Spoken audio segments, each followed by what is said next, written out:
നമ്മൾ ആത്മീയ പാതയിൽ ചലിച്ചു തുടങ്ങുമ്പോൾ അല്ലെങ്കിൽ അതിൽ ഇറങ്ങുമ്പോൾ രണ്ട് കാര്യങ്ങൾ ഡിസ്റ്റിങ്ക്റ്റ് ആയിട്ട് വരും, തെളിഞ്ഞു വരും. ഒന്ന് സ്ഥൂലം, അതായത് നമ്മുടെ ഭൗതിക ശരീരം, മനസ്സ്, ബുദ്ധി മുതലായ കാര്യങ്ങളും. രണ്ട്, നമ്മുടെ എനർജി, അതായത് ആത്മാവ് അല്ലെങ്കിൽ എനർജി എന്നുള്ള ആസ്പെക്റ്റും അതിൻ്റെ വ്യത്യാസവും. അപ്പോൾ സ്ഥൂലത്തിൽ ഉള്ള കാര്യവും സൂക്ഷ്മത്തിലുള്ള കാര്യവും അത് വേറെയായി കണ്ടു തുടങ്ങും. അതാണ് ആദ്യത്തെ ലെവലിൽ വരിക. അപ്പോൾ സ്ഥൂലത്തിന് നമ്മൾ ശ്രദ്ധിക്കാണ്ട് സൂക്ഷ്മത്തിൽ മാത്രം നോക്കിക്കഴിഞ്ഞാലോ നമുക്ക് എന്തുവരും? ഇംബാലൻസ്, അതായത് സന്തുലിതാവസ്ഥയ്ക്ക് തെറ്റുവരും. അത് സന്തുലിതാവസ്ഥ മാറും. അതുകൊണ്ടാണ് ആസനം അല്ലെങ്കിൽ ഇരിപ്പിടം സ്ഥിരപ്പെടുത്താൻ ആൾക്കാർ പറയുന്നത്. അതായത് നമ്മൾ ഇരിക്കുന്നത് കാര്യങ്ങൾ അല്ലെങ്കിൽ ചെയ്യുന്ന പ്രവൃത്തികൾ, നമ്മുടെ സ്ഥാനം, ആസനം എല്ലാം നമ്മൾ സ്ഥിരപ്പെടുത്തണം. അതായത് അതിൽ ഇരുന്നിട്ട് ശീലിക്കണം. അല്ലെങ്കിൽ ഒരു ദിവസം രാവിലെ എണീറ്റിട്ട് പത്മാസനത്തിൽ ഇരിക്കാൻ പറ്റില്ല. അതേപോലെ ഒരു പ്രാക്ടീസും നമുക്കൊരു ദിവസം പെട്ടെന്ന് തുടങ്ങാൻ പറ്റില്ല. അതിലേക്ക് ഒരു എത്തിപ്പെടാനുണ്ട്. നമ്മളങ്ങനെ എത്തിപ്പെട്ട് കഴിഞ്ഞാൽ നമുക്ക് കുറേ സമയം അങ്ങനെ ഇരിക്കാൻ പറ്റുള്ളൂ. അപ്പോൾ അത് ഒരു ഫസ്റ്റ് കാര്യം. അതായത് ആദ്യം സ്ഥൂലത്തിനെ സന്തുലിതാവസ്ഥയിലേക്ക് കൊണ്ടുവരണം. ശരീരം ഒരു സ്ഥലത്ത് സ്റ്റേബിളായിട്ട് വയ്ക്കാൻ സാധിക്കണം. കാരണം നമ്മൾ പലപ്പോഴും ആ കാര്യം മറന്നിട്ട് നമ്മൾ എന്ത് വെച്ചാൽ ഈ സൂക്ഷ്മത്തിന് പിടിക്കാൻ പോകും. സൂക്ഷ്മതലം എന്ന് പറഞ്ഞാൽ വളരെ വളരെ അട്രാക്റ്റീവാണ് സൂക്ഷ്മം. എന്താ കാരണം വെച്ചാൽ അതിൻ്റെ ഡയമെൻഷൻസ് സ്ഥൂലമായിട്ട് കമ്പയർ പോലും ചെയ്യാൻ പറ്റില്ല. അതായത് നമ്മുടെ ശരീരത്തിൻ്റെയും മനസ്സിൻ്റെയും ബുദ്ധിയുടെയും ഒക്കെ വ്യാപ്തിയും കാര്യങ്ങളുണ്ടല്ലോ, അത് ഒരു കാരണവശാലും സൂക്ഷ്മമായിട്ട് നമുക്ക് കമ്പയർ ചെയ്യാൻ പോലും പറ്റില്ല. കാരണം സൂക്ഷ്മത്തിൻ്റെ ഒരു ഡയമെൻഷനും ഇതുമായിട്ട് ബന്ധമില്ല, നമ്മുടെ സ്ഥൂല ശരീരമായിട്ട് ബന്ധമില്ല. അതായത് ഈ ഇലക്ട്രിസിറ്റി ഓരോ ഈ ഇലക്ട്രിക്കൽ ഐറ്റത്തിൽ കൂടെ പോകുമ്പോൾ അതിൻ്റേതായിട്ടുള്ള ഒരു ഭാവവും പ്രകടനവുമാണ്. അതേപോലെ തന്നെ എനർജി ശരീരത്തിൽ കൂടെ പോകുമ്പോൾ ആ കാണിക്കുന്ന കാര്യങ്ങൾ നമ്മൾ അറിയുന്നുള്ളൂ. പക്ഷേ എനർജി തലത്തിലേക്ക് പോയി കഴിഞ്ഞാൽ വിചാരിച്ചോളാം, അല്ലെങ്കിൽ ആത്മാവിൻ്റെ തലത്തിലേക്ക് പോയി കഴിഞ്ഞാൽ നമ്മുടെ ഡയമെൻഷൻസ് മുഴുവൻ മാറും. അതുകൊണ്ട് അതിന് മുന്നേ നമ്മൾ തയ്യാറെടുക്കലും പ്രിപ്പയറും ചെയ്യേണ്ടത് ആദ്യം ശരീരത്തിന്, രണ്ടാമത് മനസ്സിന്, മൂന്നാമത് ബുദ്ധിയെ. ഈ മൂന്ന് കാര്യങ്ങളും നമ്മൾ സ്റ്റെബിലിറ്റി കൊടുത്താലേ ഈ സൂക്ഷ്മത്തിലേക്ക് എത്താനുള്ള സ്റ്റെബിലിറ്റി വരുള്ളൂ. ശരീരത്തിൻ്റെ സ്റ്റെബിലിറ്റി എന്ന് പറഞ്ഞാൽ ഒരു സ്ഥലത്ത് ഇരിക്കാനും നമ്മൾ ചെയ്യുന്ന സാധന സുഖമായിട്ട് ചെയ്യാനുമുള്ള ഒരു സന്തുലിതാവസ്ഥ അല്ലെങ്കിൽ പ്രാക്ടീസ് അത് വേണം. അതിപ്പോൾ സുഖാസനത്തിലോ പത്മാസനത്തിലോ വജ്രാസനത്തിലോ ഏത് ആസനത്തിലും ഇരിക്കണമെന്ന് വെച്ചാലും അതിൽ നമ്മൾ കുറേ നേരം ഇരിക്കാൻ കയ്യിനും കാലിനും വേദനയില്ലാണ്ടെയും മനസ്സ് അതിലേക്ക് പോവാണ്ടെയും ഇരിക്കാൻ വേണ്ടിയിട്ട് പറ്റണം. അത് അത്യാവശ്യ ഘടകമാണ് ഏത് സാധകനായാലും എന്ത് സാധനയാണെങ്കിലും. രണ്ടാമത്തത് മനസ്സിനെയാണ്. മനസ്സിൽ ഏറ്റവും കൂടുതൽ വരുന്നത് ഞാനിത് ചെയ്താൽ എനിക്ക് എന്ത് ഗുണമുണ്ടാവും, ആ കാര്യം നമ്മൾ മാറ്റിവെക്കണം. എന്ത് കിട്ടും എന്നുള്ളത് മാറ്റിവെക്കണം. എന്നിട്ട് ആ പ്രവൃത്തിയിൽ നമ്മൾ മുഴുകണം. അപ്പോൾ നമുക്ക് എന്താണ് ഇതിൽ നിന്ന് കിട്ടാവുന്നതെന്നുള്ളത് നോക്കിക്കഴിയുമ്പോൾ നമ്മൾ ഈ ചെയ്യുന്ന സാധനയിൽ കോൺസെൻട്രേഷൻ ഇല്ലാണ്ടാവും, ശ്രദ്ധയില്ലാണ്ടാവും. അതേസമയത്ത് നമ്മൾ ചെയ്യുന്ന സാധനയിൽ മാത്രം ശ്രദ്ധിച്ചാൽ അത് അതിൻ്റേതായിട്ടുള്ള റിസൾട്ട് തന്നെത്താൻ വന്നുകൊണ്ടിരിക്കും. പലപ്പോഴും നമ്മളൊരു സാധന ചെയ്യുമ്പോൾ അതിൽ നിന്ന് എന്ത് റിസൾട്ട് വരുമെന്ന് അറിയാൻ പറ്റില്ല. പിന്നെ നമ്മൾ അതിൽ വിശ്വസിക്കാനേ പറ്റുള്ളൂ. ഇത് ചെയ്തു കഴിഞ്ഞാൽ നമുക്ക് ഓരോ അറിയാത്ത തലങ്ങൾ അറിയാൻ പറ്റും എന്നുള്ളത്. അത് എന്ത് തലം അറിയാൻ പറ്റും, എത്ര കാലം അറിയാൻ പറ്റും, അത് നിലനിൽക്കുമോ ഒന്നും അറിയില്ല. കാരണം ആത്മീയ പാത അങ്ങനെയാണ്. അതുകൊണ്ടാണ് കൂടുതൽ ശ്രദ്ധ വേണ്ടത്. മനസ്സ് ഒരുപാട് പോവാതിരിക്കണമെങ്കിൽ ആദ്യം മനസ്സ് പോകുന്നത് ശരീരത്തിൻ്റെ അസ്വസ്ഥതയിലേക്കാണ്. അപ്പോൾ ശരീരത്തിന് അസ്വസ്ഥത പാടില്ല, അത് വളരെ നിർബന്ധമാണ്. അതുകൊണ്ടാണ് ഇപ്പോൾ നമ്മുടെ രാജയോഗ പാദത്തിൽ പറയുന്നത് ഇരിക്കാൻ പറ്റില്ലെങ്കിൽ കിടന്നാലും വിരോധമില്ല. അതായത് അറ്റ്ലീസ്റ്റ് ശരീരം അത് മിണ്ടാണ്ടിരുന്നാൽ തന്നെ മനസ്സിനെ നമുക്ക് കൂടുതൽ കാര്യത്തിലേക്ക് കൊണ്ടുപോകാൻ പറ്റും. പിന്നെയുള്ളത് ബുദ്ധിയാണ്. ബുദ്ധിയിൽ എപ്പോഴും ബുദ്ധി ചോദിക്കുന്നത് ഇതിനെന്താ ലോജിക്ക് എന്നാണ്. ബുദ്ധിപരമായിട്ട് നമുക്ക് ചെയ്യുന്ന പ്രവർത്തികൾ ഇത് എന്തുകൊണ്ട് ചെയ്യണോ, ഇതിനെന്താണ് ലോജിക്ക്, അങ്ങനെ ഒരുപാട് ലോജിക്ക് നോക്കിയിട്ട് കാര്യമില്ല. അപ്പോൾ അനാലിസിസിലേക്ക് പോകും, അനലൈസിങ് ആവും.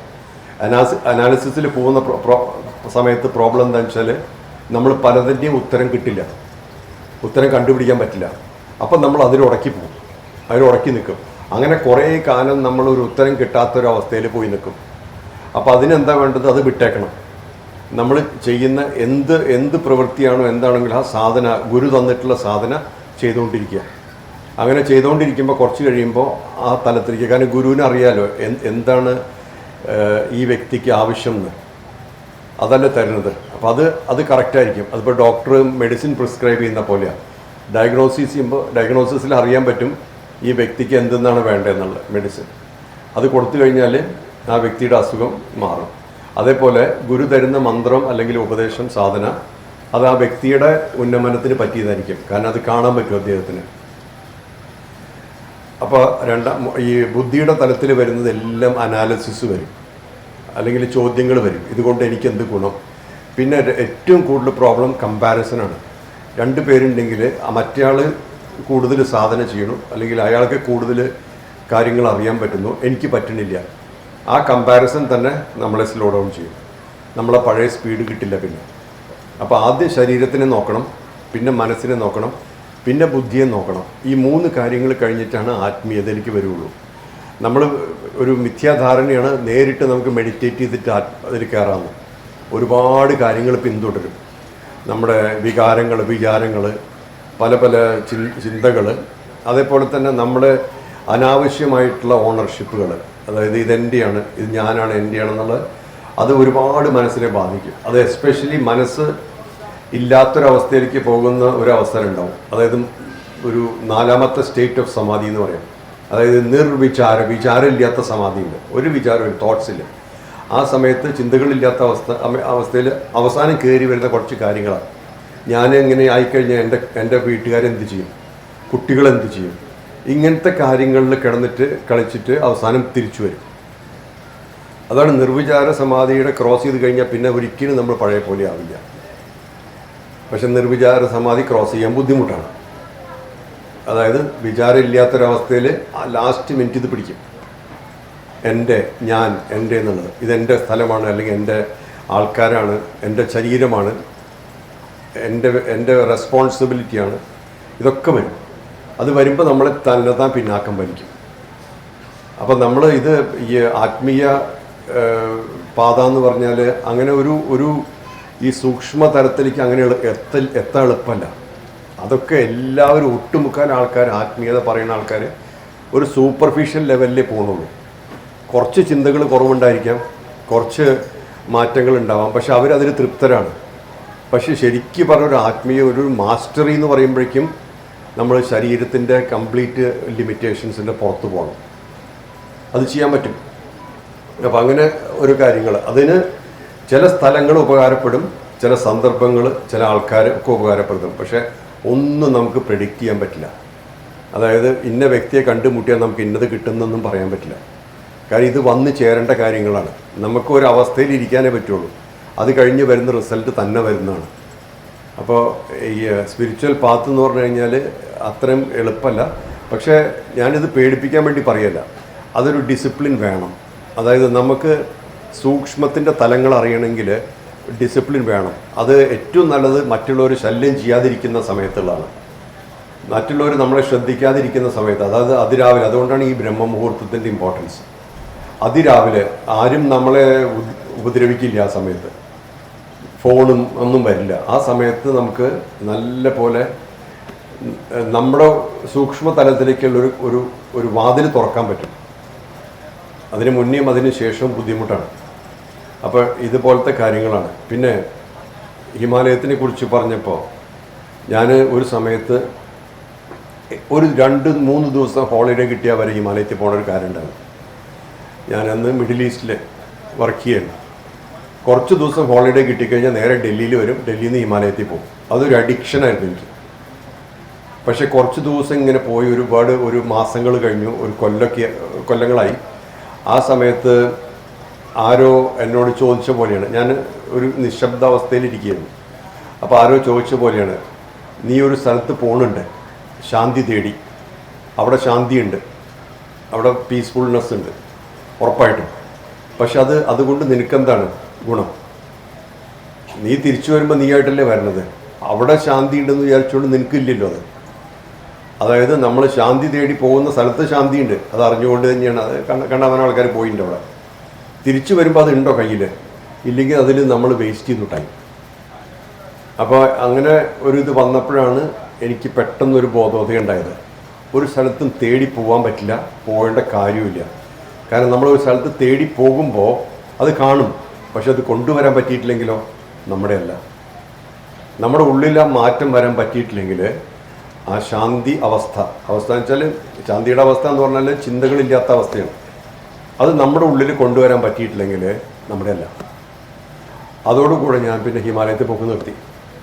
എന്താ കാരണം വെച്ചാൽ പോകുന്ന സമയത്ത് ഗുണമുണ്ട്, തിരിച്ചു വരുമ്പോൾ പഴയ പോലെയാണ്. പിന്നീടുള്ള എൻ്റെ ബാക്കിയുള്ള സാധനയൊക്കെ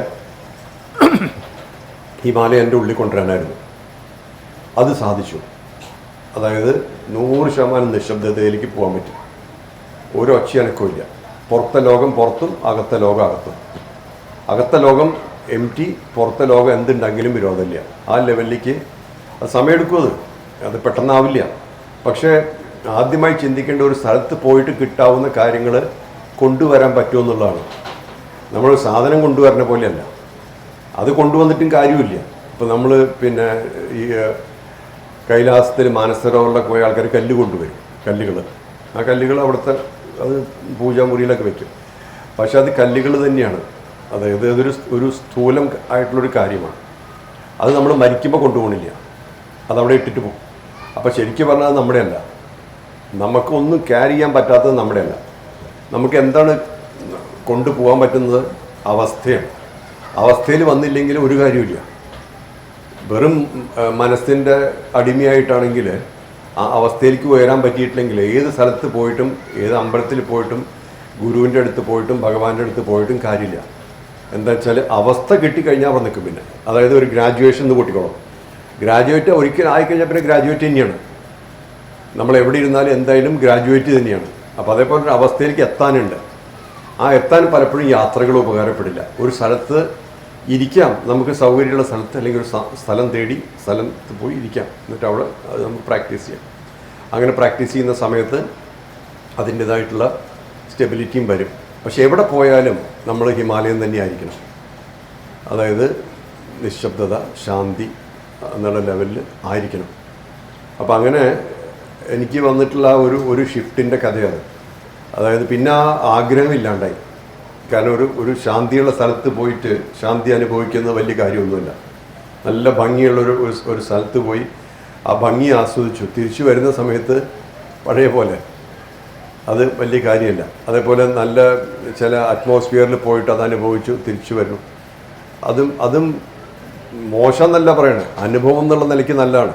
പക്ഷെ അത് ട്രാൻസ്ഫോർമേഷൻ, അതായത് ഒരു മാറ്റം എന്നുള്ള നിലയ്ക്ക് വലിയ കാര്യമില്ല. അപ്പോൾ ഇതാണ് എൻ്റെ ഒരു അനുഭവം. അത് ഹിമാലയം എന്ന് പറഞ്ഞുകൊണ്ടും സാധന എന്ന് പറഞ്ഞുകൊണ്ടും ശരീരം എന്നുള്ള കാര്യങ്ങൾ പറഞ്ഞുകൊണ്ടും ഞാൻ ഉദ്ദേശിച്ചത് അതുകൊണ്ടാണ്. ആ കാര്യങ്ങൾ മനസ്സിലാക്കണം. അതേപോലെ തന്നെ ഒരു കാര്യം കൂടെ പറയാം. ഈ എനർജികൾ ഷിഫ്റ്റ്, നമ്മുടെ ഉള്ളിൽ പല എനർജി ഉണ്ട്. മിനിമം പറയുകയാണെങ്കിൽ പ്രാണ, അപാന, വ്യാന, ഉദാന, സമാനമൊക്കെ ഉണ്ട്. പ്രാണൻ, മൂവ്മെൻ്റ് ഓഫ് പ്രാണൻ, കുണ്ടലിനി ശക്തിയുണ്ട്. അപ്പോൾ ഇതിനെല്ലാം അതിൻ്റെ പ്രസക്തിയുണ്ട്. എല്ലാ ശക്തിക്കും അതിൻ്റെ പ്രസക്തിയുണ്ട്. അതിന് ഫങ്ഷണൽ റോളുണ്ട്. എല്ലാ ശക്തിക്കും അതിൻ്റേതായിട്ടുള്ള ഒരു ഫങ്ഷൻ ഉണ്ട്, അതിൻ്റെ റോളുണ്ട്. നമുക്കതറിയാൻ പറ്റില്ല. പക്ഷേ നമ്മൾ ഈ സാധനങ്ങൾ ചെയ്യുമ്പോൾ ഇതിനകത്ത് കുറച്ച് ഒന്നെങ്കിൽ ആധിക്യം വരും, കൂടും, അല്ലെങ്കിൽ ചിലപ്പോൾ അത് കുറയും. ഈ രണ്ട് കാര്യങ്ങൾ അതായത് ഫ്ലക്ച്വേറ്റ് ചെയ്യും, അങ്ങോട്ടും ഇങ്ങോട്ടും പോകും. ആ സമയത്ത് പലപ്പോഴും ചില അസുഖങ്ങളൊക്കെ വന്നു പെടും. അത് നമ്മൾ വരുത്തി വയ്ക്കുന്ന അസുഖങ്ങളല്ല, ഇംബാലൻസ് വഴി. ഈ അസുഖങ്ങളുടെ ഒക്കെ ബേസ് എന്താണ്? ഇംബാലൻസ് ആണ്, ബാലൻസ് ഇല്ലായ്മയാണ്. ഏതെങ്കിലും ലെവലിൽ ബാലൻസ് ഇല്ലാണ്ട് വരുമ്പോഴാണ് നമുക്ക് അസുഖം വരുന്നത്. അല്ലാണ്ട് ഫുള്ളി ബാലൻസ്ഡ് ആയിട്ടൊരു വ്യക്തിക്ക് അസുഖം വരാൻ പറ്റില്ല. അപ്പോൾ നമ്മൾ ചെയ്യുന്ന സാധന വെച്ചിട്ട് ചിലപ്പോൾ ഇംബാലൻസ് വരും. ആ ഇംബാലൻസ് വരുന്ന സമയത്ത് അത് അതിൻ്റേതായിട്ടുള്ള ലെവലിൽ കാണിക്കും, ശരീരത്തിൽ കാണിക്കും. അതിന് നമ്മൾ ട്രീറ്റ്മെൻറ്റ് തന്നെ ചെയ്യണം. കാരണം ശരീരത്തിൻ്റെ കാര്യം ശരീരമായിട്ട് നോക്കണം, മനസ്സിൻ്റെ കാര്യം മനസ്സിൻ്റെ ലെവലിൽ നോക്കണം, ബുദ്ധിയുടെ കാര്യം ബുദ്ധിയുടെ ലെവലിൽ നോക്കണം. കാരണം നമ്മൾ വിചാരിക്കരുത് ഞാനിപ്പോൾ സ്പിരിച്വൽ സാധന ചെയ്യണോണ്ട് എനിക്ക് ശരീരത്തിൽ പ്രശ്നമൊന്നുമില്ല എന്ന്. അങ്ങനെയല്ല, എന്ത് വേണമെങ്കിൽ വരാം. അല്ലെങ്കിൽ ശ്രീരാമകൃഷ്ണ പരമഹംസനും രമണ മഹർഷിക്കൊക്കെ ക്യാൻസർ വന്നില്ലേ? എന്തുകൊണ്ട് ക്യാൻസർ വന്നു? അവരൊക്കെ എന്ന് പറഞ്ഞാൽ വലിയ മാസ്റ്റേഴ്സാണ്, വളരെ വളരെ ഉയർന്നിരിക്കുന്ന അവസ്ഥയുള്ള ആൾക്കാരാണ്. അതിൽ ശരീരം തന്നെയാണ്. അത് നമ്മൾ അതിൽ അങ്ങനെ ഇതൊന്നുമില്ല. ഇപ്പം മരണം പോലെ, മരണം സംഭവിക്കുന്ന സമയത്ത് സംഭവിക്കും. അതിലിപ്പോൾ നമ്മൾ വലിയ ഗുരുവാണെന്നോ അല്ലെങ്കിൽ വലിയ അവസ്ഥയിലാണെന്നോ അതൊന്നും കാര്യമില്ല, വളപ്പോൾ പോകും. അപ്പോൾ ഇതൊക്കെ നമ്മൾ അറിഞ്ഞിരുന്നു കഴിഞ്ഞാൽ നമുക്ക് വലിയ ഈ ഫ്ലക്ച്വേഷൻ വരില്ല ഇതിൽ. പിന്നെ ഓരോ ആൾക്കാർ നമ്മളോട് പറയുകയാണ് അതൊന്നും കുഴപ്പമില്ല, ഇന്നമാതിരി ചെയ്യാമെന്ന് പറയുകയാണെങ്കിൽ നമുക്ക് അറിയാൻ പറ്റും അതങ്ങനെയല്ല. എല്ലാത്തിനും അതിൻ്റേതായിട്ടുള്ള വാല്യൂ ഉണ്ട്, അതിൻ്റേതായിട്ടുള്ള മെയിൻ്റനൻസും ഉണ്ട്. അതിൻ്റെ മെയിൻ്റനൻസ് ഉണ്ട്. ശരീരത്തിൻ്റെ മെയിൻ്റനൻസ് ഉണ്ട്, മനസ്സിൻ്റെ മെയിൻ്റനൻസ് ഉണ്ട്, ബുദ്ധിക്ക് അതിൻ്റെ മെയിൻ്റനൻസ് ഉണ്ട്. എല്ലാത്തിനും ആകെ മെയിൻ്റനൻസ് ഇല്ലാത്തൊരൊറ്റ വസ്തുവുള്ളൂ ആത്മാവ്. അതിന് മെയിൻ്റനൻസിൻ്റെ ആവശ്യമില്ല. കാരണം അതിൽ സൂക്ഷ്മമാണ്, സൂക്ഷ്മതരമാണ്. അപ്പോൾ മെയിൻ്റനൻസ് ആവശ്യമില്ല. ബാക്കി എല്ലാത്തിനും മെയിൻ്റനൻസ് ഉണ്ട്. അപ്പോൾ അത് നമ്മൾ അറിഞ്ഞു കഴിഞ്ഞാൽ എന്താ ഗുണം? നമ്മൾ ഓരോ വികാരത്തിൻ്റെയും വിചാരത്തിൻ്റെയും മറ്റുള്ളവരുടെ അഭിപ്രായത്തിൻ്റെയും ഒന്നും അടിമയാവാൻ പാടില്ല. നമ്മുടെ ഉള്ളിലത്തെ സ്വാതന്ത്ര്യം ഉണ്ടല്ലോ, അതെപ്പോഴും നമ്മുടെ ജീവിതത്തിൽ കാണണം. ഉള്ളിൽ സ്വാതന്ത്ര്യം ഉണ്ടെങ്കിൽ അത് ജീവിതത്തിൽ കാണണം. ബൗണ്ടറികളില്ലാണ്ട് എന്ന് പറഞ്ഞു കഴിഞ്ഞാൽ നമ്മൾ പൊതുമുതൽ നശിപ്പിക്കാമെന്നൊന്നുമല്ല. ബൗണ്ടറി ഇല്ലയെന്ന് പറഞ്ഞു കഴിഞ്ഞാൽ ഒന്നും നമ്മളെ ബാധിക്കാതിരിക്കുക എന്നാണ്. അതായത് ഓരോരുത്തരും അവരവരുടെ കാര്യങ്ങൾ ചെയ്തുകൊണ്ട് പോകണം. അത് നമ്മളെ സംബന്ധിച്ചിടത്തോളം കുഴപ്പമില്ല, അവർ ചെയ്യട്ടെ. അതായത് നമ്മുടെ മേത്ത് കയറണമെന്നല്ല, കൊതു കടിക്കുമ്പോൾ കൊതു കടിക്കാതിരിക്കുക, അതല്ല കാര്യം. അത് അതിൻ്റെതായ ലെവലിൽ സൊസൈറ്റിയിലുള്ള കാര്യങ്ങളൊക്കെ നടക്കും. പക്ഷെ നമ്മളെ സംബന്ധിച്ചിടത്തോളം നമ്മളിതിനൊക്കെ ഇമ്മ്യൂണായിരിക്കും. ഇമ്മ്യൂണായാൽ തന്നെ എസ്കേപ്പ് ചെയ്യാൻ പാടില്ല. ചെയ്യേണ്ട സമയത്ത് ചെയ്യണം, പറയേണ്ട സമയത്ത് പറയണം. അപ്പോൾ അതാണ്, അനാവശ്യമായിട്ടൊന്നും പറയില്ല. ഞാൻ ഈ പറഞ്ഞ കാര്യങ്ങൾ കോംപ്ലിക്കേറ്റഡ് ആണോ? മനസ്സിലാക്കാൻ എളുപ്പമുണ്ടോ അതോ ബുദ്ധിമുട്ടുണ്ടോ? സ്ഥൂലത്തിൻ്റെയും സൂക്ഷ്മത്തിൻ്റെയും ഭാവങ്ങളാണ് ഞാൻ ഈ പറഞ്ഞത് മുഴുവൻ. അതൊരു സാധകനെ സംബന്ധിച്ചിടത്തോളം വളരെ വലിയ കാര്യമാണ്. കാരണം പലപ്പോഴും നമ്മൾ മിസ്ഗൈഡ് ചെയ്യപ്പെടുന്നത് ഇതുപോലത്തെ കാര്യങ്ങളിലാണ്. അത് ഇന്നാളൊരു ഒരു 2-3 കൊല്ലം മുന്നേ ഒരു സ്വാമി ഒരു പ്രോഗ്രാം ഗോവയിൽ വെച്ച് നടത്തുന്നുണ്ടായിരുന്നു. അതിൻ്റെ മെയിൻ സബ്ജക്റ്റ് ഇതായിരുന്നു, കർമ്മങ്ങൾ മാച്ചു കളയാന്ന്, കർമ്മ ക്ലൻസിങ്, കർമ്മങ്ങൾ മാച്ചു കളയാന്ന്. അപ്പോൾ എനിക്ക് പരിചയമുള്ള ഒരാളുണ്ട്, ഒരു കമ്പനിയുടെ ഡയറക്ടറാണ്. അയാൾ എന്നോട് പറഞ്ഞു, ഞാൻ ഈ പ്രോഗ്രാമിന് വേണ്ടിയിട്ട് ബുക്ക് ചെയ്തിട്ടുണ്ട്, മോഹൻജി കർമ്മങ്ങളൊക്കെ മാച്ചു കളഞ്ഞാൽ എന്ത് സംഭവിക്കും? ഞാൻ താൻ ചത്തുവെന്ന് പറഞ്ഞു. അപ്പോൾ അയാൾ പേടിച്ചു. അപ്പോൾ ഞാൻ പറഞ്ഞു, ഇയാൾ ഈ കർമ്മത്തിൻ്റെ കാരണം കൊണ്ടല്ലേ ശരീരം എടുത്തത്, അപ്പോൾ അതൊക്കെ മാറ്റി കളഞ്ഞ പിന്നെ എന്തിനാണ് ശരീരം? അയാൾ ക്യാൻസൽ ചെയ്ത പ്രോഗ്രാം. അതിനുശേഷം ആ ഗുരുവിനെ എന്നോട് ഭയങ്കര ദേഷ്യമാണ്. ഞാൻ അയാളുടെ പ്രോഗ്രാം കലക്കിയതുകൊണ്ട്. ഇത് സത്യമല്ലേ ഇത് പറഞ്ഞത്? അതായത് എല്ലാ കർമ്മവും തീർന്ന പിന്നെ ശരീരം വെച്ചുകൊണ്ടിരിക്കണം എന്തിനാണ്? ഒരർത്ഥമില്ലല്ലോ. അത് അങ്ങനെ വെച്ചുകൊണ്ടിരിക്കില്ല. നമ്മൾ ഈ ജന്മത്തിൽ അനുഭവിക്കാമെന്നുള്ള കാര്യങ്ങൾ നമ്മുടെ സമയത്തിന് മുകളിലാണ് വെച്ചിട്ടുള്ളത്. സമയം എന്ന് പറഞ്ഞൊരു മേശ പോലെയാണ്. അതിൻ്റെ മുകളിൽ ഓരോ സമയത്തും ഓരോന്ന് അനുഭവിക്കുന്നുള്ളത് വെച്ചിട്ട് ഒരു സമയത്ത് ഇത് തീരുന്നും വെച്ചിട്ടുണ്ട്. അതായത് ടൈം ഓഫ് ബർത്തും ടൈം ഓഫ് ഡെത്തും, മരണസമയവും ജനനസമയവും നമ്മുടെ കൺട്രോളിലില്ല. അപ്പോൾ അതിൽ വലിയൊരു പുതുമയോ അല്ലെങ്കിൽ ഒരു കാര്യമൊന്നുമില്ല, എല്ലാവർക്കും തന്നെയാണ് കാര്യം. അപ്പോൾ നമ്മൾ ധൃതി വെച്ചിട്ട് കർമ്മങ്ങളൊക്കെ തീർത്തു കഴിഞ്ഞാൽ പിന്നെ ഇവിടെ ഇരിക്കണേലും കാര്യമില്ലല്ലോ. അപ്പോൾ അങ്ങനെ ഉള്ള കാര്യങ്ങളൊക്കെ ഉണ്ട്. അപ്പോൾ ഇതൊക്കെ നമുക്ക് അറിയാൻ പറ്റും. ചില കാര്യങ്ങൾ നമുക്ക് അറിയാൻ പറ്റും, ഇത് ഇത്രയേ ഉള്ളൂ ഈ കഥ എന്നുള്ളത്. അപ്പോൾ നമ്മളെ ആർക്കും പറ്റിക്കാൻ പറ്റില്ല, കോംപ്ലിക്കേറ്റ് ആക്കാൻ പറ്റില്ല. അത് അത്യാവശ്യമാണ്. സ്പിരിച്വൽ സാധനയിൽ കൂടുതൽ ചെയ്യുക എന്നുള്ളതല്ല, അറിഞ്ഞ് ചെയ്യുക എന്നുള്ളതാണ്. കൂടുതൽ ചെയ്തുകൊണ്ടൊന്നും നമുക്ക് ചിലപ്പോൾ ഒന്നും കിട്ടില്ല, ചിലപ്പോൾ ഒന്നും കിട്ടാണ്ടിരിക്കും, ചിലപ്പോൾ നമുക്ക് മനസ്സും മടുക്കും. അറിഞ്ഞ് ചെയ്യണം. അതായത് ഇത്രേ ചെയ്യേണ്ടു. ചിലതിപ്പോൾ ഞാൻ പറയും, ചില മന്ത്രങ്ങൾ 2 പ്രാവശ്യം 3 പ്രാവശ്യം ജപിച്ചാൽ മതി, ചിലത് 1000 പ്രാവശ്യം ജപിക്കണം. ഇപ്പോൾ നമശിവായ എന്നുള്ളതിൻ്റെ മന്ത്രസിദ്ധിക്ക് 5 ലക്ഷം ജപമാണ്. അപ്പോൾ ഓരോ മന്ത്രത്തിനും അതിൻ്റെ ഫ്രീക്വൻസിയും അതിൻ്റെ ആ ഫ്രീക്വൻസിക്ക് അനുസരിച്ചിട്ടുള്ള സാധന ആവശ്യമുണ്ട്. പക്ഷെ അതേപോലെ ആവണം മറ്റേതെന്ന് പറഞ്ഞാൽ ശരിയാവില്ല. കാരണം അതിൻ്റെ പ്രസക്തിയും അതിൻ്റെ ശക്തിക്കും ആ ഒരു പർട്ടിക്കുലർ സാധനയെ ഫലിക്കുകയുള്ളൂ. അതിപ്പോൾ ഒരു അസുഖം വന്ന് ഡോക്ടറെ അടുത്ത് പോയി കഴിഞ്ഞാൽ എനിക്ക് ഈ മരുന്ന് വേണ്ട വേറെ മരുന്ന് മതി എന്ന് പറഞ്ഞാൽ ചിലപ്പോൾ ആ മരുന്ന് കൊണ്ട് ഈ അസുഖം മാറില്ല. മധുരമുള്ള മരുന്ന് ചോദിക്കുന്ന ആൾക്കാരില്ലേ ഡോക്ടറെ അടുത്ത് പോയിട്ട്, ചില മധുരമുള്ള മരുന്ന് കൊണ്ട് അസുഖം മാറില്ല. ചിലപ്പോൾ കഴിച്ച മരുന്ന് തന്നെ കഴിക്കേണ്ടി വരും. അപ്പോൾ അങ്ങനെയുള്ള കാര്യങ്ങളുണ്ട്.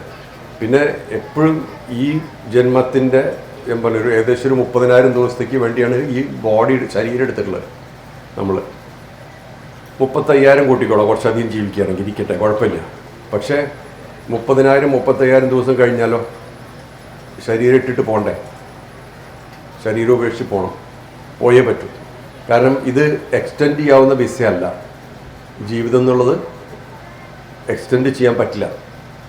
അത് കഴിഞ്ഞാൽ തിരിച്ചു കൊടുത്തിട്ട് പോകണം. അപ്പോൾ ആ ഒരു ലെവലിൽ നമ്മൾ കാണുമ്പോൾ ഓരോ ദിവസത്തിനും അതിൻ്റെ പ്രസക്തിയുണ്ട്, ആ ദിവസത്തിന് വാല്യൂ ഉണ്ട്, മൂല്യമുണ്ട്.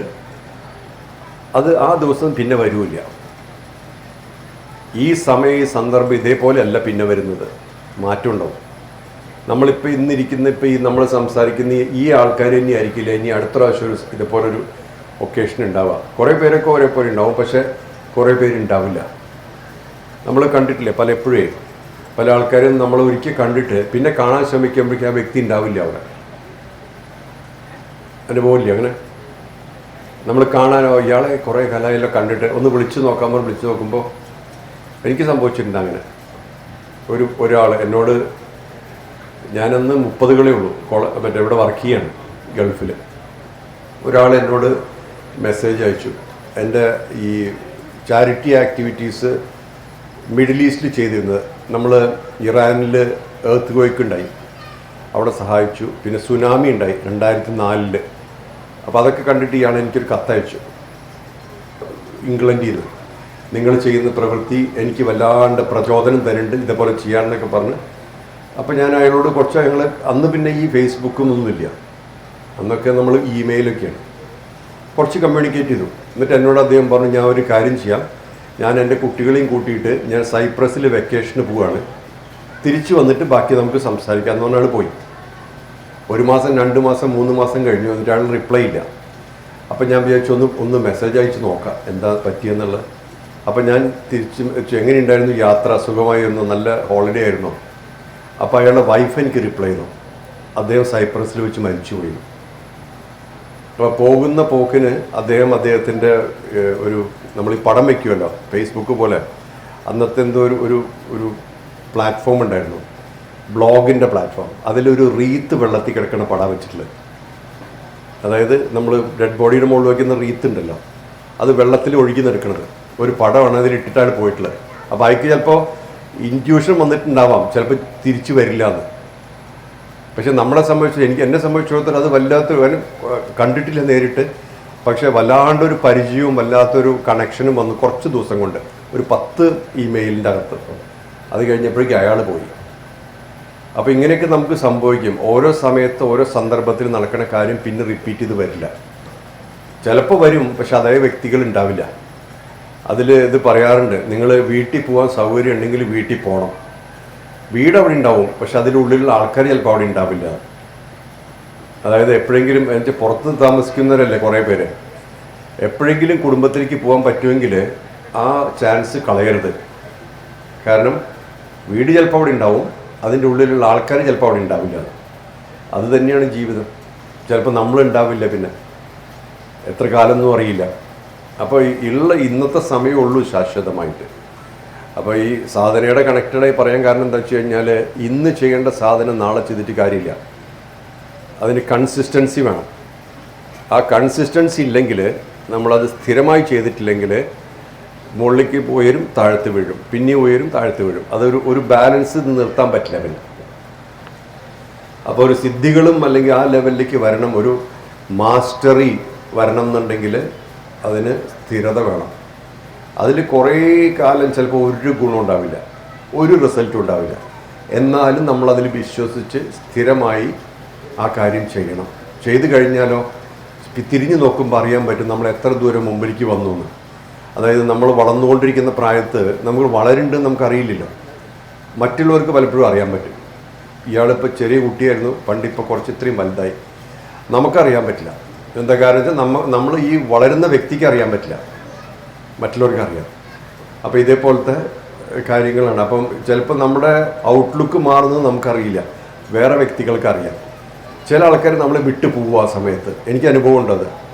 ഈ സ്പിരിച്വലി കൂടുതൽ ഇൻവോൾവ് ആയ സമയത്ത് എൻ്റെ മറ്റുള്ള ഒരുപാട് ഫ്രണ്ട്ഷിപ്സ് ഇല്ലാണ്ടായി. അതെന്താ കാരണം വെച്ച് കഴിഞ്ഞാൽ അവർക്ക് എൻ്റെ ലാംഗ്വേജ് മനസ്സിലാവാണ്ടായി, എൻ്റെ പ്രസൻസ് കൊണ്ട് വാല്യൂ ഇല്ലാണ്ടായി, മൂല്യം ഇല്ലാണ്ടായി. കാരണം അവർ ഉദ്ദേശിക്കുന്ന കാര്യത്തിൽ എൻ്റെ ആവശ്യമില്ല, അവരുടെ ജീവിതചര്യയിൽ എനിക്ക് പ്രസക്തിയില്ല. അപ്പോൾ അവർ വിട്ടുപോകും. അത് വലിയ കാര്യമൊന്നുമല്ല, അങ്ങനെയൊക്കെ തന്നെ നടക്കുകയുള്ളൂ. അപ്പോൾ അതൊന്നും നമ്മൾ ദുഃഖിക്കരുത്. അതൊക്കെ അങ്ങനെ വരട്ടെ. ആൾക്കാർ വരും, ആൾക്കാർ പോവും. അപ്പം നമ്മൾ ഈ ജീവിതം കൊണ്ട് കിട്ടാവുന്നത്ര സന്തുലിതാവസ്ഥയിൽ പോയി കഴിഞ്ഞാൽ ഇനി മരണശേഷം ഇനി അടുത്ത ജന്മം വരുമ്പോഴും ആ ഫ്രീക്വൻസിയിൽ നിന്ന് താഴെ പോയി ജനിക്കില്ല. അറ്റ്ലീസ്റ്റ് ആ ഫ്രീക്വൻസിയിൽ പോവും, അല്ലെങ്കിൽ ലേശം മേലെ പോവും. കാരണം ഈ ജീവിതം ഒരു കണ്ടിന്യൂസ് സ്റ്റോറിയാണ്. ജനനത്തിന് മരണമുണ്ട്. ശരീരം എടുത്താലേ മരണമുള്ളൂ. ശരീരം എടുത്തിട്ടില്ലെങ്കിലും ജീവൻ കണ്ടിന്യൂസ് ആയിട്ട് നടക്കുന്നുണ്ട്. അത് ജീവിതങ്ങളിൽ കൂടെ പോകുന്നുണ്ട്. ഇതേപോലെ തന്നെ വേറൊരു ജന്മം ഉണ്ടായിട്ടുണ്ടാവുമല്ലോ. അതുകൊണ്ടാണ് നമുക്ക് ഇപ്പോൾ ഉള്ള വികാരങ്ങളും വിചാരങ്ങളും. അതിനൊരു ഉറവിടമുണ്ട്, സോഴ്സുണ്ട്. ആ സോഴ്സ് നമ്മൾ കഴിഞ്ഞ ജന്മങ്ങളിലായിരിക്കും. അത് നോക്കിയിട്ടുണ്ടോ? ചില ആൾക്കാർ നമുക്ക് കാണുമ്പോൾ വല്ലാണ്ട് അട്രാക്ഷൻ തോന്നും. എനിക്ക് ഇദ്ദേഹത്തിനെ കണ്ട് പരിചയമുണ്ടല്ലോ, അല്ലെങ്കിൽ ഇനിയും കാണാൻ തോന്നും. അത് പലപ്പോഴും പാസ്റ്റ് ലൈഫിൻ്റെ, കഴിഞ്ഞ ജന്മങ്ങളുടെ കണ്ടിന്യൂവേഷനാണ്. ആ കഴിഞ്ഞ ജന്മങ്ങളിൽ വന്നതുകൊണ്ടാണ് നമുക്ക് അത്ര അട്രാക്ഷൻ വരുന്നത്. അതേപോലെ ചില ആൾക്കാരെ കാണുമ്പോൾ ഇനി മേലെ കാണരുത് തോന്നും. അങ്ങനെ കിട്ടിയ അതും പലപ്പോഴും കഴിഞ്ഞ ജന്മങ്ങളുടെ കണ്ടിന്യൂവേഷനാണ്. കാരണം വല്ലാണ്ട് ഉപദ്രവിച്ചെന്നെ പോയി. വല്ലാണ്ട് ഏറ്റവും കൂടുതൽ ഉപദ്രവിക്കുന്ന ആൾക്കാർ സാധാരണ ബന്ധുക്കളായി ജനിക്കുന്ന പറയാം. നല്ല മാക്സിമം ഉപദ്രവിക്കാൻ കണ്ടിന്യൂ ചെയ്യാൻ പറ്റുള്ളൂ. കാണാതിരുന്ന് കഴിഞ്ഞ് ഉപദ്രവിക്കാൻ പറ്റില്ല. അപ്പോൾ അത് ഇനി അത്രയും ശത്രു ഉണ്ട് വിചാരിച്ച് ചിലപ്പോൾ ഹസ്ബൻഡും വൈഫും ആവാം. ഞാൻ വെറുതെ പറഞ്ഞ കേട്ടോ, അത് സീരിയസ് ആക്കി എടുക്കരുത്. കണ്ടുമുട്ടാൻ യോഗം വേണ്ടേ? അപ്പം അങ്ങനെയൊക്കെയുള്ള കാര്യങ്ങൾ നോക്കിക്കഴിഞ്ഞാൽ ജീവിതം വലിയ തമാശയാണ്. നമ്മൾ സീരിയസ് ആയി എടുക്കുമ്പോഴാണ് ഈ പ്രശ്നം. ഓരോ പ്രാവശ്യം നമ്മൾ സീരിയസ് ആകുമ്പോൾ ആലോചിക്കുക, ഈ സീരിയസ്നെസ് കൊണ്ട് എന്ത് നേടി, എന്തുകൊണ്ടാണ് നമ്മൾ പലപ്പോഴും സീരിയസ് എന്ന് അറിയാമോ? കാര്യം വൈ ആർ വി സീരിയസ്? കാരണം നമ്മൾ ഓണർഷിപ്പ് ഉള്ളതുകൊണ്ട്, ഞാൻ ചെയ്യണമെന്നുള്ള ഭാവമുള്ളതുകൊണ്ട്. നമ്മൾ ചെയ്യുന്നുണ്ടോ വല്ലതും? ഇപ്പോൾ ഈ അമ്പലം വന്നു, ഇപ്പം അമ്മവനായിട്ട് സംസാരിക്കുകയായിരുന്നു. ഈ അമ്പലം ഒരു കൊല്ലമായിട്ടുള്ളൂ. പല ആൾക്കാർക്കും അത് വിശ്വാസമാവില്ല. ഞാൻ ചിലരോട് പറഞ്ഞത് ഒരു കൊല്ലമായിട്ടുള്ളൂ. ഒരു കൊല്ലം 5 കൊല്ലെങ്കിലും ഉണ്ടാവും അല്ലേ? പല ആൾക്കാരുടെ അഭിപ്രായം ഒരു കൊല്ലത്തെ സംഭവം അത്. അതായത് ഒരു 15 മാസം മുന്നേ അല്ലെങ്കിൽ 20 മാസം മുന്നേ ഇവിടെ പ്രത്യേകിച്ചൊന്നുമില്ലല്ലോ, ഒന്നുമില്ല, ബാരൻ ലാൻഡാണ്. 20 മാസം മുന്നേ, 20 മാസം കഴിഞ്ഞിട്ട് ഇങ്ങനെയുണ്ട്. അപ്പോൾ ഇതിൽ നമുക്ക് റോളൊന്നുമില്ല, അത് നമ്മളിലൂടെ സംഭവിക്കണമെന്നേ ഉള്ളൂ. അതിനകത്ത് ഓണർഷിപ്പ് വന്ന് വിചാരിക്കുക, ഞാൻ ചെയ്തു എന്ന് വന്നു കഴിഞ്ഞാൽ അപ്പം മനസ്സിലാക്കണം, അത് മനസ്സിന് ഇങ്ങനൊരു സ്വഭാവമുണ്ട്. എല്ലാ കാര്യങ്ങളും ഞാൻ എന്ന് കാണിക്കാൻ. ശരിക്കും പറഞ്ഞാൽ മനസ്സിന് ഇതിലൊരു പങ്കുമില്ല. മനസ്സിൻ്റെ ഒരു പ്രത്യേകതയാണത്.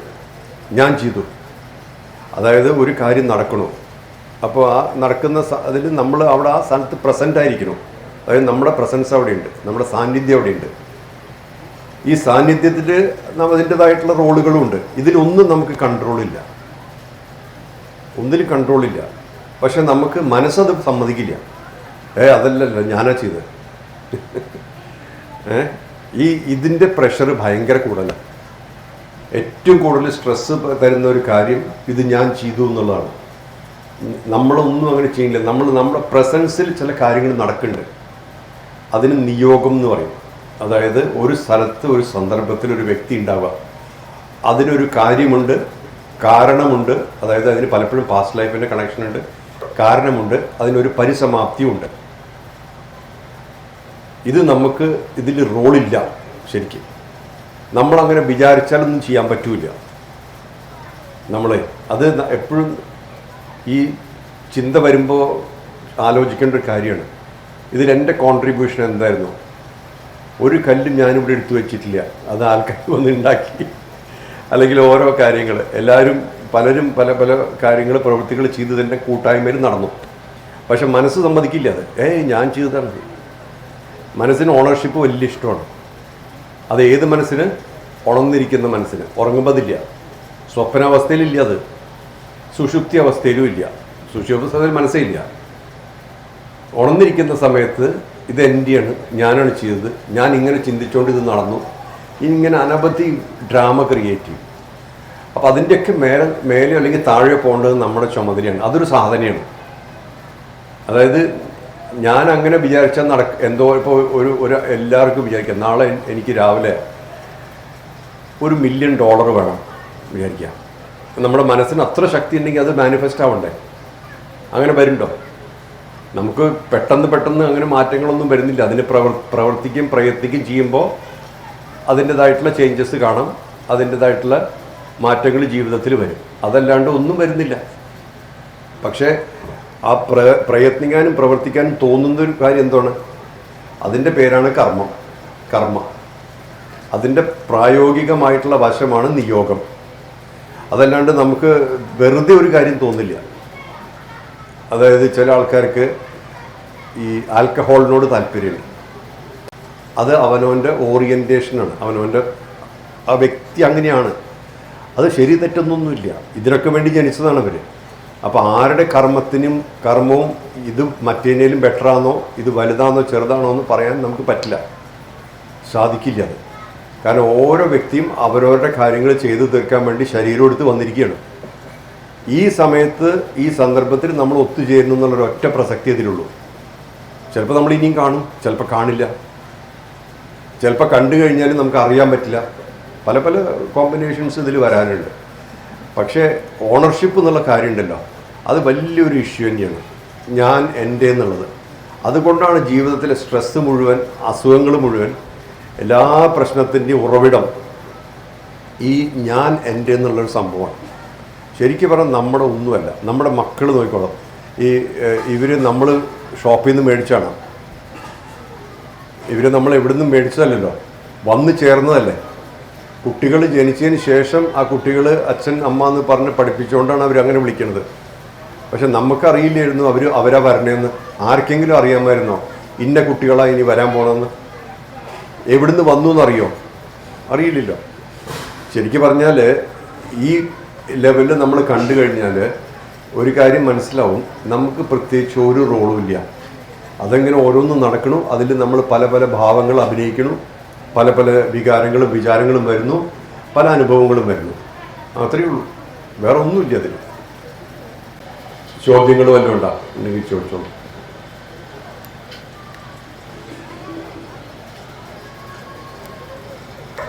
ഞാൻ പറഞ്ഞ പോലെ 1/2 മണിക്കൂർ സംസാരിച്ചു. ഇനി 1/2 മണിക്കൂർ ചോദ്യങ്ങൾ ഉത്തരം പറയാം. യെസ് പ്ലീസ്, പറയൂ. എടുത്തോളാം. അല്ല, മരിച്ചു കഴിഞ്ഞാൽ ഒരു പുനർജന്മം ഉണ്ടോ ഇല്ലേ, അതാണ് അറിയേണ്ടത്. ഇത് നമ്മുടെ ശാസ്ത്രങ്ങൾ പുനർജന്മത്തിനെ കുറിച്ച് ഡിഫൈൻ ചെയ്തിട്ടുണ്ട്. അതായത് നമ്മുടെ ക്യാരക്ടർ, കോൺസ്റ്റിറ്റ്യൂഷൻ, നമ്മുടെ ചിന്താരീതികൾ, വാസനകൾ, അതേപോലെ ആഗ്രഹങ്ങൾ, ഇതിനൊക്കെ റൂട്ടുണ്ടെന്നാണ്. അതായത് എല്ലാത്തിനും അതിൻ്റേതായിട്ടുള്ള റൂട്ടുണ്ടെന്ന്. അതിപ്പോൾ റിഗ്രഷൻ തെറാപ്പിയിൽ അവർ കുറേ പറഞ്ഞിട്ടുണ്ട്. അത് മെയിൻ സ്ട്രീം സൈക്കോളജിസ്റ്റ് ആക്സെപ്റ്റ് ചെയ്യില്ല റിഗ്രഷൻ, കാരണം അത് ബുക്കിലില്ല എന്ന് പറയും. പക്ഷേ നമ്മുടെ ശാസ്ത്രത്തിൽ അല്ലെങ്കിൽ നമ്മുടെ പൈതൃകത്തിൽ എപ്പോഴും പറഞ്ഞിട്ടുണ്ട്. അതായത് കണ്ടിന്യൂറ്റി എന്നുള്ളൊരു സാധനം ഉണ്ടെന്നുള്ളത്. കണ്ടിന്യൂറ്റിക്ക് എന്താണ് കാരണം എന്ന് വെച്ച് കഴിഞ്ഞാൽ ഈ കൺക്ലൂഷൻ വരുന്നില്ല ജീവിതത്തിലെ. ഇപ്പോഴും നമ്മൾ നോക്കിയിട്ട് പല കാര്യങ്ങളും നമ്മൾ കൺക്ലൂഡ് ആക്കണില്ല. ഇപ്പം ഇതുവരെ ജീവിച്ച സമയം നോക്കിയാൽ തന്നെ അറിയാം, ഇനിയും എനിക്കത് വേണം തോന്നുകയാണെങ്കിൽ അത് കംപ്ലീറ്റ് ആയിട്ടില്ല എന്നുള്ളതാണ്. അതായത് നമ്മളൊരു ലെറ്റ്സ് എന്താ പറയുക, മസാല ദോശ കഴിച്ചു, പിന്നീട് ഒരു അവസരത്തിൽ നമുക്ക് അത് തന്നെ ഓർമ്മ വരിക. അപ്പോൾ അത് കംപ്ലീറ്റ് ആയിട്ടില്ല, പിന്നെയും അത് തന്നെ വരും. ഈ എല്ലാ ഹാബിറ്റ്സും ഇതിൻ്റെ ഭാഗമാണ്. അപ്പോൾ അങ്ങനെ വരുന്ന സമയത്ത് അതിനൊരു കണ്ടിന്യൂറ്റി ഉണ്ട്, ഒരു തോട്ട് ലെവലിൽ കണ്ടിന്യൂറ്റി ഉണ്ട്. അത് ട്രാൻസ്ഫർ ചെയ്ത് ഡിസയർ ലെവലിൽ, ആഗ്രഹത്തിൻ്റെ ലെവലിലേക്ക് മാറുന്നുണ്ട്. അപ്പോൾ ഇതൊരു കണ്ടിന്യൂസ് സൈക്കിൾ നടക്കുന്നുണ്ട്. അപ്പോൾ ശരീരത്തിന് ഡ്യൂറേഷൻ ഉണ്ട്, റെൻ്റ് കാർ പോലെയാണ്. ഒരു സമയത്ത് എടുക്കുന്നു, ഒരു സമയത്ത് അത് തീരുന്നു. അതുമാത്രമല്ല, നമ്മൾ ശരീരം എടുത്തിട്ട് അവസാനിക്കുന്ന വരെ ഒരൊറ്റ സ്ട്രെയിറ്റ് ലൈനിലല്ല പോകുന്നത്. അതിൽ പല അപ്സ് ആൻഡ് ഡൗൺസ് ഉണ്ട്. പിന്നെ നമ്മൾ മുമ്പ് ആഗ്രഹിച്ച പല കാര്യങ്ങളും പിന്നീട് പ്രസക്തി ഇല്ലാണ്ടാവും. പിന്നീട് വരുന്ന പല ആഗ്രഹങ്ങളും അത് കഴിഞ്ഞിട്ട് പ്രസക്തി ഇല്ലാണ്ടാവും. അങ്ങനെ ഓരോന്നിനും അതിൻ്റെ സമയവും സ്ഥലങ്ങളും ഉണ്ട്. അപ്പോൾ ഇതിനൊരു കണ്ടിന്യൂറ്റി ഉണ്ട്. ഈ കണ്ടിന്യൂറ്റിയാണ് ഇപ്പോൾ റിഗ്രഷൻ തെറാപ്പിയിലും ഒക്കെ പലരും, ബ്രയൻ വൈസ് പോലെയുള്ള ആൾക്കാരൊക്കെ കണ്ടുപിടിച്ച് പറഞ്ഞിട്ടുള്ളത്. ലൈഫിന്, ജീവിതത്തിന് കണ്ടിന്യൂറ്റി ഉണ്ട്, ശരീരത്തിന് മാത്രമേ കണ്ടിന്യൂറ്റി ഇല്ലാണ്ടുള്ളൂ. അതായത് ജനനവും മരണവും എന്നുള്ള ബൗണ്ടറി ഉള്ളത്. പക്ഷേ ജീവിതം, അതിൻ്റെ ആഗ്രഹങ്ങൾ, അതിൻ്റെ ഫ്ലോ, അതിൻ്റെ പാറ്റേൺ ഉണ്ട്. Life pattern, karmic pattern. ഈ രണ്ട് പാറ്റേണിനും അതിൻ്റേതായിട്ടുള്ള ഒരു കൾമിനേഷനും കൺക്ലൂഷനും വരുന്നവരെ പോയിക്കൊണ്ടിരിക്കും. ഇതാണ് ഇപ്പോൾ ശാസ്ത്രീയമായിട്ട് പറയുന്നതും ഇത് നമ്മുടെ വല്യ മഹർഷിമാർ പണ്ട് മുതലേ പറഞ്ഞിട്ടുള്ളത്, വായിച്ചിട്ടുള്ളത്. ഇത് ഒരു സ്ഥിരത, ഒരു ഗ്രാജുവേഷൻ ലഭിക്കാൻ, ഒരു സ്ഥിരത കിട്ടാനായിട്ട് എത്ര വർഷം അല്ലെങ്കിൽ എത്ര മാസം എടുക്കുമെന്ന് ഒരു ഒന്നാമത്തെ ചോദ്യം. രണ്ടാമത്തത്, ഈ മെഡിറ്റേഷന് ബ്രഹ്മചര്യം പാലിക്കണോ അതോ പാലിക്കണ്ടേ? അതായത് ബ്രഹ്മചര്യം ഹെൽപ്പ് ചെയ്യുന്നുണ്ടോ ധ്യാനത്തിന്? മൂന്നാമത്തത്, ഗുരുജി പറഞ്ഞ് സ്പൈൻ മെഡിറ്റേഷൻ, നട്ടലിനെ കേന്ദ്രീകരിച്ചിട്ടുള്ള മെഡിറ്റേഷൻ. ഇത് ആദ്യമായിട്ടാണ് ഞാൻ കേൾക്കുന്നത്. ഓഷോയുടെ പല മെഡിറ്റേഷൻ ടെക്നിക്കുകൾ മനസ്സിലാക്കിയിട്ടുണ്ടെങ്കിലും സ്പൈനിൽ അത് നമ്മളെ ശ്രദ്ധ റിവേഴ്സ് ആയിട്ട് നമ്മൾ തന്നെ കേന്ദ്രീകരിക്കാനുള്ള ഒരു സംവിധാനമായിട്ടാണ് ഗുരുജി പറഞ്ഞിട്ടുള്ളത്. എനിക്ക് മനസ്സിലായിട്ടുള്ളത് അതാണ്. ഇത് പ്രധാനമായിട്ട് എനിക്ക് ചോദിക്കാനുള്ളത്, ഇത് എത്ര മാസം എടുക്കും, ഗുരുജിക്ക് എത്ര മാസങ്ങൾ എടുത്തു അല്ലെങ്കിൽ വർഷങ്ങൾ എടുത്തു എന്ന് പറയാമോ? ശരി. ആദ്യത്തെ ഇത് ഞാൻ ഹിമാലയത്തിലേക്ക് ആദ്യം പോയത് 2000-ലാണ്, മോള് മരിച്ചു കഴിഞ്ഞിട്ട്. അന്ന് ഞാൻ മെഡിറ്റേറ്റ് ചെയ്യാൻ പോയതല്ല, ഞാൻ ഇവിടുന്ന് രക്ഷപ്പെടാൻ പോയതാണ്. അതായത് ഇവിടെ എല്ലാവരും, നമ്മൾ ഈ പൊതുവേ ഒരു ദുഃഖിച്ചിരിക്കുന്ന ഒരു വീട്ടിൽ ആൾക്കാർ വന്നിട്ട് ഇനി ആ ദുഃഖം കൂടുതൽ കൊടുക്കും, അല്ലെങ്കിൽ ദുഃഖം കൂട്ടി കൊടുക്കും, എല്ലാവരോടും കാര്യങ്ങൾ പറയണം. അപ്പോൾ അതുകൊണ്ട് ഞാൻ ഇവിടുന്ന് മാറി നിൽക്കണം വിചാരിച്ച് പോയതാണ്. പക്ഷേ അവിടെ ചെന്ന് കഴിഞ്ഞപ്പോഴാണ് വേറൊരു തലങ്ങളും വേറൊരു ലോകം പറ്റും എന്നുള്ളൊരവസ്ഥ വന്നത്. പക്ഷേ ഇതിൻ്റെ തോട്ട്, ഇതിൻ്റെ ചിന്തകൾ ഇതിന് ഒരുപാട് മുന്നേ വന്നിട്ടുണ്ട്. അതായത് 90s തന്നെ, അതായത് കാശ് കൊണ്ട് കിട്ടാവുന്ന അനുഭവങ്ങൾ എത്രയേ ഉള്ളൂ എന്നുള്ളത് മനസ്സിലായിട്ടുണ്ട്. അപ്പോൾ കാശ് കൊടുത്താൽ കിട്ടാത്ത എന്താണെന്നുള്ളത് ഒരു ചോദ്യം ഉണ്ടായിട്ടുണ്ട്. അതാണ് ഫസ്റ്റ് സീഡ്, തോട്ട് സീഡ് എന്ന് പറഞ്ഞാൽ. അത് കഴിഞ്ഞിട്ട് പിന്നീട് ഈ ഹിമാലയത്തിൽ പോയിട്ട് ഞാൻ വസിഷ്ഠ ഗുഹയിൽ ഇരിക്കുന്ന സമയത്താണ് ആരോ എന്നോട് പറഞ്ഞ പോലെ കണക്ട് യുവർ സ്പൈൻ, നട്ടലിലേക്ക് കണക്ട് ചെയ്യാൻ പറയണം. ആരുമില്ല അവിടെ. അന്നത്തെ സമയത്ത് ഇന്നത്തെ പോലെയൊന്നുമല്ല, ടൂറിസം ഒന്നും ഇല്ല അവിടെ, ഒരാളും ഇല്ല. കുറച്ച് പുറത്ത് പട്ടികളും പശുക്കളൊക്കെ ഉണ്ട് നമ്മളെ ഗുഹയിൽ. അപ്പോൾ അങ്ങനെയാണ് ഈ നട്ടലിലേക്ക് കണക്ട് ചെയ്യുക എന്താണെന്ന് എനിക്ക് അറിയില്ലായിരുന്നു. അപ്പോൾ ഒരു കാര്യം മനസ്സിലാക്കി, അത് ധ്യാനമല്ല, നട്ടലിൻ്റെ മുകളിൽ ധ്യാനിക്കണമല്ല, നട്ടലിനെ കുറിച്ച് ബോധം ഉണ്ടാവുക, അത്രയേ ഉള്ളൂ. ബോധവാന്മാരായിരിക്കുക. അതായത് നമ്മൾ നടക്കുമ്പോഴും ഒരു സ്ഥലത്ത് ഇപ്പോൾ സിനിമ കാണുകയാണ്, നമുക്ക് ഓർമ്മ വരുന്ന സമയത്തൊക്കെ ഈ നട്ടലിലേക്ക് ഒന്ന് ശ്രദ്ധ കേന്ദ്രീകരിക്കുക. അപ്പോൾ നട്ടലിൽ നമ്മൾ വെറുതെ കണ്ണടച്ചിട്ട് നമ്മൾ നട്ടലിനെ കുറിച്ച് ഓർക്കുമ്പോൾ നമ്മുടെ അവയർനെസ് ഇവിടെയാണ്, നോക്കിയിട്ടുണ്ട്. അതായത് ഇത് പിന്നെ ഈ തേർഡ് ഐ എന്നുള്ള സ്ഥലത്ത് തന്നെത്താൻ വരുന്നതാണ്. അപ്പോൾ പക്ഷേ വേറൊരു കാര്യം എന്താ വെച്ചാൽ, നട്ടലിനെ കുറിച്ച് നമ്മൾ ബോധവാന്മാരായിട്ട് ഇവിടെ വരുന്നപ്പോൾ ഇവിടേക്കല്ല ഇൻറ്റൻസിറ്റി ഈ ഫുൾ നാഡീ വ്യൂഹത്തിലേക്ക് പോകും. അതായത് ഡിസ്ട്രിബ്യൂട്ട് ചെയ്ത് പോകും. അത് വലിയൊരു കാര്യമാണ്. എന്താ കാരണം വെച്ചാൽ, ഈ 120 ഡിഗ്രി ലൈഫ് ഉണ്ടല്ലോ, അതായത് ചെവി മുതൽ ചെവി വരെ നമ്മുടെ ജീവിതം അങ്ങനെയാണ്. കണ്ണുകൊണ്ടും മൂക്കുകൊണ്ടും ചെവി കൊണ്ടും നാവ് കൊണ്ടും സ്കിൻ ത്വക്ക് കൊണ്ടും ഒക്കെ അനുഭവിക്കുന്ന ജീവിതമാണ് നമ്മൾ ഈ ജീവിതം എന്ന് പറയുന്നത്. അത് മുഴുവൻ ഫ്രണ്ട് ഓറിയൻറ്റഡാണ്, എല്ലാം മുമ്പിലേക്കാണ്. പക്ഷേ നട്ടല് നമ്മുടെ പുറകിലാണ്. അത് നമ്മൾ ശ്രദ്ധിക്കാത്തൊരു കാര്യമാണ്. നട്ടലിന് 2 കാര്യമുണ്ട്. ഒന്നത് വെർട്ടിക്കലാണ്.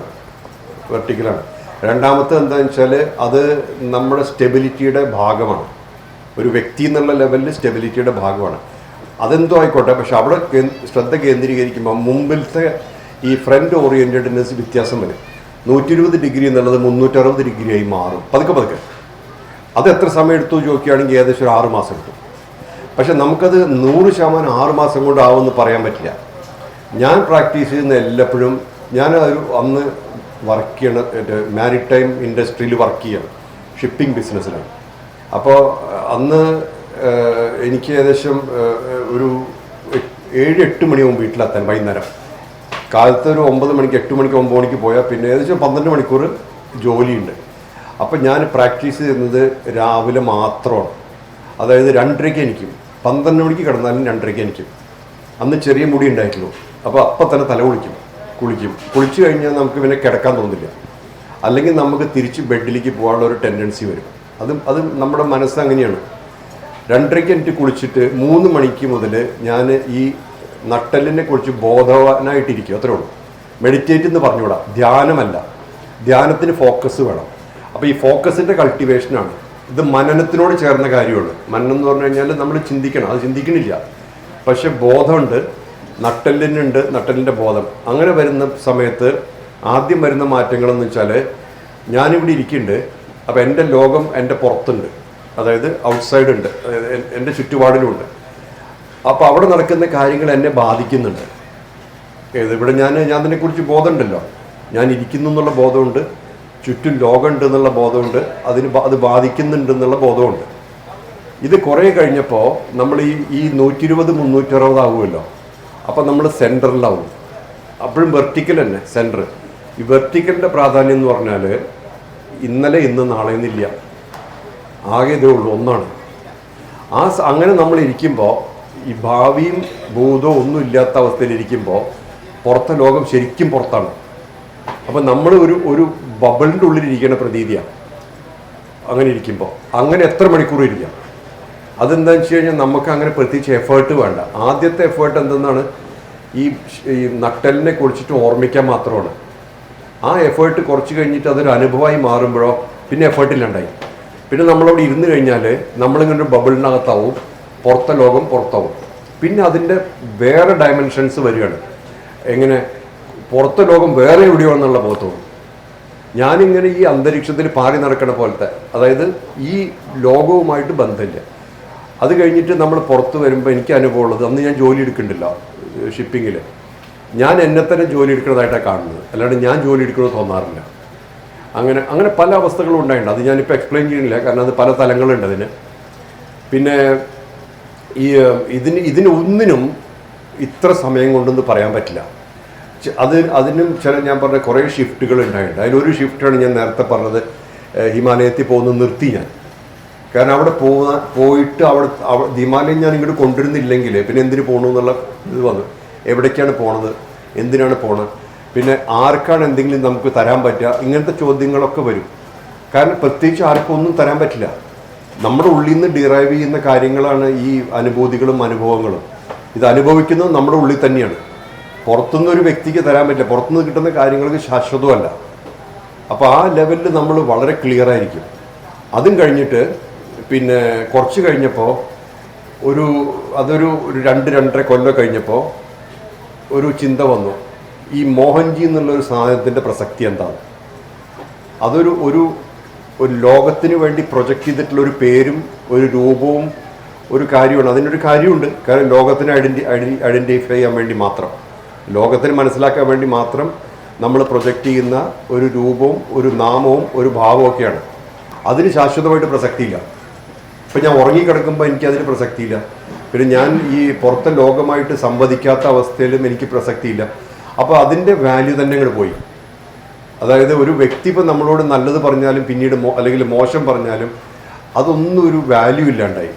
അതായത് ഒരു അവാർഡ് കിട്ടിയാലും ഒരു ചീത്തവിളി ആയാലും നമുക്ക് അതിൽ രണ്ടിലും വാല്യൂ ഇല്ല. വാല്യൂ ഇല്ല എന്ന് വെച്ചാൽ അത് റെസ്പെക്റ്റ് ചെയ്യില്ല എന്നല്ല, പക്ഷെ അത് നമ്മൾ അതിൽ നിന്നൊക്കെ വേറെയാണ്. അതായത് എൻ്റെ ഉള്ളിലെ ലോകം എൻ്റെ തന്നെയാണ്, പുറത്തെ ലോകം അത് പുറത്തുമാണ്. ഇത് തമ്മിൽ വ്യത്യാസമുണ്ട്.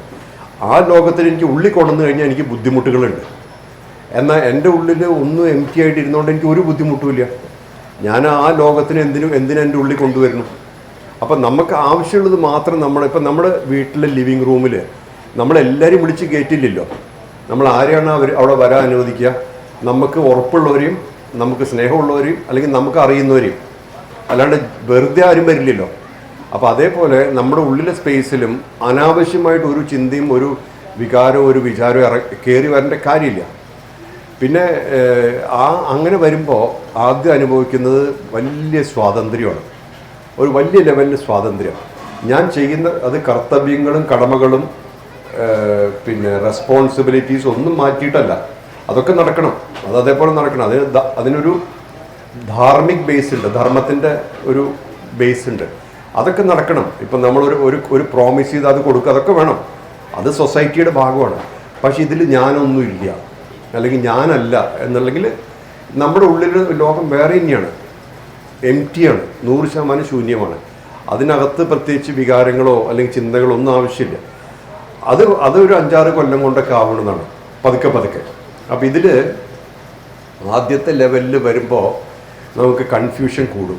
എന്താ കാരണം വെച്ചാൽ ഞാൻ ഉദ്ദേശിച്ച ഫലം കിട്ടണില്ലല്ലോ എന്ന്.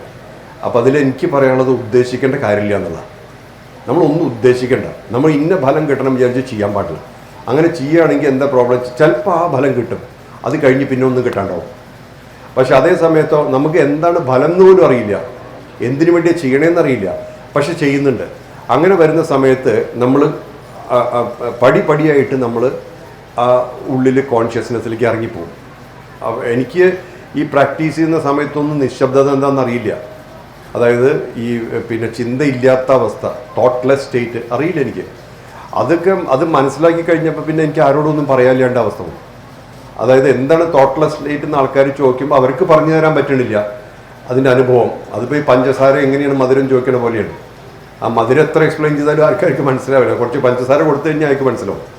അതേപോലെ ഈ ചിന്തയില്ലാത്ത അവസ്ഥ എത്ര പറഞ്ഞാലും ആൾക്കാർക്ക് മനസ്സിലാവില്ല.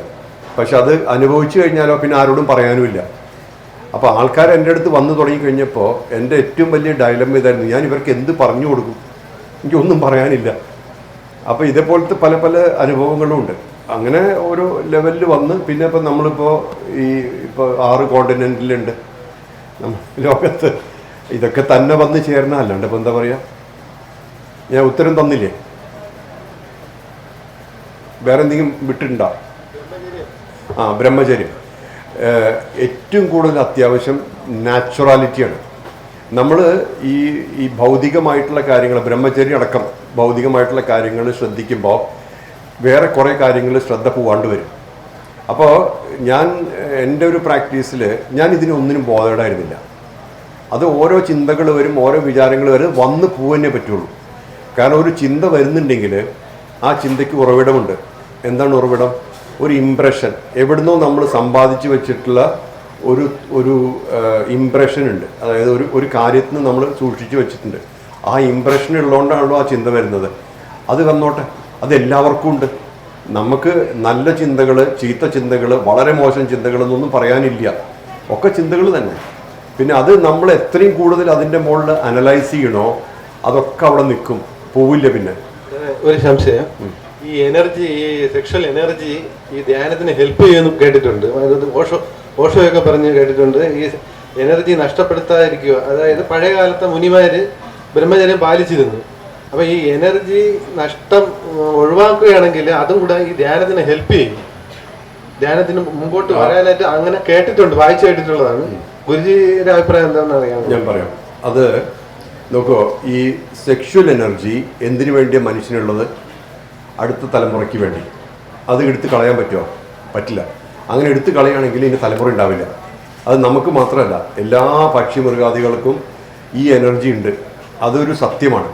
അതിനെ ചാനലൈസ് ചെയ്യുന്ന കാര്യമാണ് ഓഷോ പറഞ്ഞത്. അതുകൊണ്ടാണ് ഓഷോ പറഞ്ഞ ഒരു കാര്യം, ഞാൻ ഓഷോ പഠിച്ചിട്ടില്ല, ഞാൻ ജനറലി പറയാണ്, നിങ്ങളുടെ സെക്ഷുവാലിറ്റി നിങ്ങൾക്ക് ഹാൻഡിൽ ചെയ്യാൻ പറ്റിയിട്ടില്ലെങ്കിൽ നിങ്ങളുടെ സ്പിരിച്വാലിറ്റി, അതായത് ആധ്യാത്മികതയും നിങ്ങൾക്ക് ഹാൻഡിൽ ചെയ്യാൻ പറ്റില്ല എന്ന് പറഞ്ഞു. എന്താ കാരണം? എവിടെയാണ് മനസ്സ് നിൽക്കുന്നത്? ഈ കാര്യത്തിൽ മനസ്സ് നിൽക്കുമ്പോൾ അവിടെ ആ കാര്യത്തിൽ മനസ്സ് നിൽക്കില്ല എന്നുള്ളത് അത് ഒരു പരമാർത്ഥമാണ്, സത്യമാണ്. അത് എന്താ കാരണം വെച്ചാൽ നമ്മൾ ഒരിക്കലും ഈ ലൈംഗികത മനസ്സിൻ്റെ ഒരു സബ്ജക്റ്റ് അല്ല, അത് ശരീരത്തിൻ്റെ കാര്യമാണ്. അതെന്തുകൊണ്ടാണെന്ന് വെച്ചാൽ ബോഡി പിന്നെയും ക്രിയേറ്റ് ചെയ്യാൻ വേണ്ടിയിട്ടുള്ള ഒരു സംവിധാനമാണ്. അത് പക്ഷേ സപ്രസ് ചെയ്യുക, മാറ്റിവെക്കുക, നമ്മൾ റെഗുലേറ്റ് ചെയ്യുമ്പോൾ അത് മനസ്സിലേക്ക് മാറും. അവിടെയാണ് ഈ പ്രശ്നം വരുന്നത്. അപ്പോൾ ആ മനസ്സിൽ അത് കൂടി വരുമ്പോൾ ആത്മീയത എവിടെ പോയി? അതായത് ആത്മീയത എന്ന് പറഞ്ഞാൽ എന്താ? നമ്മുടെ സൂക്ഷ്മത്തിനെ അറിയലല്ലേ, നമ്മുടെ ഉള്ളിൽ തന്നെ ഇരിക്കുന്ന സൂക്ഷ്മത്തിനെ അറിയാനുള്ളതാണ്. ഇത് സ്ഥൂലത്തിൽ തന്നെ നിൽക്കും. ഈ സെക്ഷുവാലിറ്റി സ്ഥൂലത്തിനോട് ചേർന്നിട്ടുള്ളതാണ്, സൂക്ഷ്മമായിട്ട് അതിന് ബന്ധമില്ല. അപ്പോൾ ഇത് ഒരു ഇൻസ്റ്റിങ്ക്റ്റാണ്, നമുക്ക് എല്ലാവർക്കും ഉള്ളൊരു ഇൻസ്റ്റിങ്ക്റ്റാണ്, സർവൈവലിൻ്റെ ഭാഗമാണ്. അതായത് നമ്മൾ ഒരു സ്പീഷീസ് സർവൈവ് ചെയ്യണം എന്നുള്ളത് ഡെസ്റ്റിനി ഉണ്ട്. ആ സ്പീഷീസ് സർവൈവ് ചെയ്യാനുള്ള ഒരു സംവിധാനമാണിത്. ആ സംവിധാനത്തിന് നമ്മൾ ഒരുപാട് അറ്റൻഷൻ കൊടുത്താൽ പിന്നെ അതിൻ്റെ ഉള്ളിലുള്ള ചലിക്കുന്ന എനർജിക്ക് അറ്റൻഷൻ കൊടുക്കാൻ പറ്റില്ല. അപ്പോൾ ഇതിൽ എനിക്ക് തോന്നാറുള്ളൊരു കാര്യമുണ്ട്, ഇതൊരു സബ്ജക്റ്റ് മാറ്ററേ അല്ല ശരിക്കും. അതിൽ കൂടുതൽ ശ്രദ്ധിക്കുമ്പോൾ ഇവിടെ ശ്രദ്ധ കുറയും. അപ്പോൾ അതേ സമയത്ത് നമ്മൾ ഇപ്പം ഒരു വിത്ത് നട്ടിട്ട് നമ്മൾ ഏതിൽ വെള്ളം ഒഴിക്കണോ ആ ചെടി കൂടുതൽ വളരുമല്ലോ. അതേപോലെ നമ്മൾ ഈ സൂക്ഷ്മത്തിലേക്ക് മാത്രം എനർജി ചലിപ്പിക്കുക, അപ്പം മറ്റതൊക്കെ തന്നെ അലൈനായിട്ട് വരും. അതിപ്പോൾ ഈ ഒരുപാട് ഋഷിമാർ മാരീഡല്ലേ, കല്യാണം കഴിച്ചിട്ടുണ്ടല്ലോ. അത്രി അനസൂയ, വസിഷ്ഠനും അരുന്ധതിയും എല്ലാവരും മാരീഡല്ലേ. അത് എന്താ കാരണം വെച്ച് കഴിഞ്ഞാൽ ഇതിലൊന്നും ഈ പ്രശ്നമില്ല. നമ്മൾ എവിടെയാണ് ഫോക്കസ് അവിടേക്കാണ് നമ്മൾ പോവുക. റോഡ് മാപ്പ് പോലെ കാറിൽ റോഡ് മാപ്പ് സെറ്റ് ചെയ്യുമ്പോൾ നമ്മൾ ആ ഡെസ്റ്റിനേഷനിലേക്കല്ലേ ഡ്രൈവ് ചെയ്യുക. അപ്പോൾ ആ ഫോക്കസിനൊരു വലിയ കാര്യമുണ്ട്. അത് പിന്നെ പതഞ്ജലി യോഗസൂത്രത്തിലാണെങ്കിലും പല ഭഗവത്ഗീതയിലാണെങ്കിലും ഒക്കെ പറഞ്ഞിട്ടുണ്ട്. എവിടേക്കാണോ ഫോക്കസ് അവിടേക്കേ നമ്മൾ പോവുള്ളൂ. അപ്പോൾ എപ്പോഴും ഇപ്പോൾ ഏറ്റവും കൂടുതൽ ഈ സപ്രസ് ചെയ്ത കാര്യങ്ങളിലേക്കാണ് ഫോക്കസ്. അതിലും ഡേഞ്ചറസ് ആയിട്ടുള്ള ചില കാര്യങ്ങളുണ്ട്. ഇപ്പോഴത്തെ ഈ ഗെയിംസ്, അതിൽ പിന്നെ ഇത്രയും പേരെ കൊന്നു കഴിഞ്ഞാൽ അത്രയും വിൻ ചെയ്യും. അപ്പോൾ മനസ്സിൽ എന്താണ് സബ് കോൺഷ്യസിൽ നമ്മുടെ വരുന്നത് ഈ മേർഡറും വയലൻസും ഇതുപോലത്തെ കാര്യങ്ങളാണ്. അത് പിന്നെയും നമ്മളെ സ്ഥൂലത്തിലേക്കാണ് കൊണ്ടുപോകുന്നത്. ഈ മനസ്സും ബുദ്ധിയും അഹങ്കാരവും ചിത്തവും ഒക്കെ സ്ഥൂലത്തിൻ്റെ ഭാഗമായിട്ട് തന്നെ വെക്കണം. ആകെ ആത്മാവും പിന്നെ ശക്തി മാത്രമേ സൂക്ഷ്മത്തിൽ വെക്കാൻ പറ്റുള്ളൂ, അല്ലെങ്കിൽ സൂക്ഷ്മത്തിൻ്റെ ഭാഗമായിട്ട് വരുന്നുള്ളൂ. അപ്പോൾ അതിൽ നമ്മൾ ശ്രദ്ധിക്കാണ്ട് സ്ഥൂലത്തിൽ നിൽക്കാൻ നമുക്ക് വളരെ എളുപ്പമാണ്. കാരണം അതിന് ശരീരത്തിലാണ് അനുഭവങ്ങൾ, അല്ലെങ്കിൽ മനസ്സിൽ, അല്ലെങ്കിൽ ബുദ്ധിയിൽ. ഈ അനുഭവങ്ങൾ നമുക്ക് വളരെ അഡിക്റ്റീവാണ്. അഡിക്ഷൻ വരും. ആ അഡിക്ഷൻ വരുമ്പോൾ പോകുന്ന അഡിക്ഷൻ പോകുന്ന അറ്റൻഷൻ എവിടെയാണ്? സൂക്ഷ്മത്തിലേക്കാണ് അറ്റൻഷൻ ഇല്ലാണ്ടാവുന്നത്. സൂക്ഷ്മത്തിൽ അറ്റൻഷനാണ് പോണത്. അപ്പോൾ അത് നമുക്ക് എനിക്ക് തോന്നുന്നത് അത് വലിയ ഡേഞ്ചറാണ്. കാരണം ചിലപ്പോൾ ജന്മങ്ങൾ എടുക്കേണ്ടി വരും അവിടേക്ക് എത്താൻ. അപ്പം ഒരു ജന്മം കൊണ്ട് നമുക്ക് മാക്സിമം കയറി പോകാൻ പറ്റുന്ന അത്രയും കയറി പോകണം. അത് സപ്രസ് ചെയ്തിട്ടല്ല, ഒരു കാര്യം അടിച്ചമർത്തിയിട്ട് ചെയ്യാൻ പറ്റില്ല. കാരണം ഞാൻ ഇല്ല എന്ന് പറഞ്ഞിട്ട് ആ ഒരു സംഭവം ഇല്ല എന്ന് പറഞ്ഞിട്ട് ജീവിച്ചു നോക്കുമോ, ഇത് തന്നെയായിരിക്കും മനസ്സിൽ. കാരണം അങ്ങനെയാണ് നമ്മൾ എന്തൊക്കെ നമ്മൾ വേണ്ടാന്ന് പറയണോ മാറ്റി വയ്ക്കുന്നോ അത് തന്നെയാണ് നമ്മുടെ മനസ്സിലുണ്ടാവുള്ളൂ. അതല്ലേ ഒരു സ്വാമി പറഞ്ഞത്, ഗുരു പറഞ്ഞു ശിഷ്യന്മാരോട്, നിങ്ങൾ എന്ത് വേണമെങ്കിൽ ചിന്തിച്ചോളൂ, പക്ഷെ കറുത്ത കുരങ്ങിനെ കുറിച്ച് മാത്രം ചിന്തിക്കരുത്. അപ്പോൾ പിന്നെ അവരെന്താ ചിന്തിക്കും? കറുത്ത കുരങ്ങിന് മാത്രമുള്ളൂ മനസ്സിൽ. ഇതേപോലെ തന്നെയാണ് പ്രൊഹിബിറ്റ് ചെയ്താലും സപ്രസ് ചെയ്താലും അത് തന്നെ നമ്മുടെ മനസ്സിലുണ്ടാവുള്ളൂ. പ്രൊഹിബിഷൻ്റെ ഒന്നും കാര്യമില്ല. ഇപ്പം ഞാൻ പഠിപ്പിക്കുന്ന രാജയോഗ പാത്തിൽ റെസ്ട്രിക്ഷൻസേ ഇല്ല. ഞാൻ ഒരു റെസ്ട്രിക്ഷനും വെച്ചിട്ടില്ല. രണ്ട് കാര്യം ഞാൻ സജസ്റ്റ് ചെയ്യും. ഒന്ന്, വയലൻസ്, ചിന്തകളിൽ കൂടിയും വാക്കുകളിൽ കൂടിയും പ്രവൃത്തിയിൽ കൂടിയും വയലൻസ് കുറയ്ക്കാൻ. അതായത് നമ്മൾ ഈ മറ്റേ വയലൻസ് ലെവലിൽ വരുമ്പോൾ അതിൻ്റെ റിഗ്രറ്റും ഗിൽറ്റും വളരെ കൂടുതലാണ്. അതായത് പിന്നീട് അത് നമുക്ക് വിഷമങ്ങളുണ്ടാവും പലതും. അപ്പോൾ അത് കാരണം വയലൻസ്. പിന്നെ രണ്ടാമത്തെ പറയുന്നത് ഇൻടോക്സിക്കേഷൻ. അതായത് നമ്മൾ മുഴുവൻ ഫുൾ കോൺഷ്യസ് ആവാൻ നിൽക്കുകയാണ്. അതായത് പൂർണ്ണ ബോധത്തിൽ ചലിക്കാൻ വേണ്ടിയിട്ടാണ് നമ്മൾ ശ്രമിക്കുന്നത്. അപ്പോൾ നമ്മൾ ഈ പിന്നെ അബോധാവസ്ഥയാണെങ്കിലും, അതായത് ഈ എന്ത് അഡിക്ഷൻ ആണെങ്കിലും ഇൻടോക്സിക്കേഷൻ ആണെങ്കിലും അബോധാവസ്ഥയിലേക്കല്ലേ പോണത്. അപ്പോൾ അത് ഓപ്പോസിറ്റ് അല്ലേ? പൂർണ്ണ ബോധത്തിൽ നിന്ന് അബോധാവസ്ഥ അതിൻ്റെ ഓപ്പോസിറ്റാണ്. അപ്പോൾ അത് ചെയ്യല്ലേ എന്ന് പറയും. പിന്നെ എന്തിനാ പ്രാക്ടീസ് ചെയ്യുന്നത്? അപ്പോൾ ഈ രണ്ട് കാര്യം ഞാൻ പറയാറുള്ളൂ. ബാക്കി എല്ലാം ഇൻഡിവിജ്വൽ ചോയ്സാണ്. നിങ്ങൾക്ക് ആവശ്യമുള്ളത് ചെയ്യാം, ആവശ്യമുള്ളത് പറയാം. അതിലൊന്നും എനിക്ക് റോളില്ല. Thank you. നമസ്കാരം മോനിജി. ഞാൻ കോൺഷ്യസ് ക്ലെൻസിങ് പ്രോസസ്സിൻ്റെ ഒരു കാര്യം ചോദിക്കാൻ വേണ്ടിയിട്ടാണ്. അതിൽ ചെയ്തുകൊണ്ടിരിക്കുമ്പോൾ മിക്കവരും പറഞ്ഞൊരു കാര്യം തോളിൽ വേദന വന്നു എന്ന്. അത് ഗൈഡ് ചെയ്തപ്പോൾ എനിക്കും വന്നു. അതിനെക്കുറിച്ചൊന്ന് മോചിത് ഫാദർ. അപ്പോൾ അവരുടെ പോയി കാണൂല്ലേ? എല്ലാവരുടെ തോളത്തെ വേദന നമ്മുടെ തോളിലേക്ക് വെച്ച് കഴിഞ്ഞാൽ ഇത് ഓരോ ഏജിലേക്ക് പോയിട്ടല്ലേ ഇതിന്റെ ക്ലെൻസിങ് വരുന്നത്.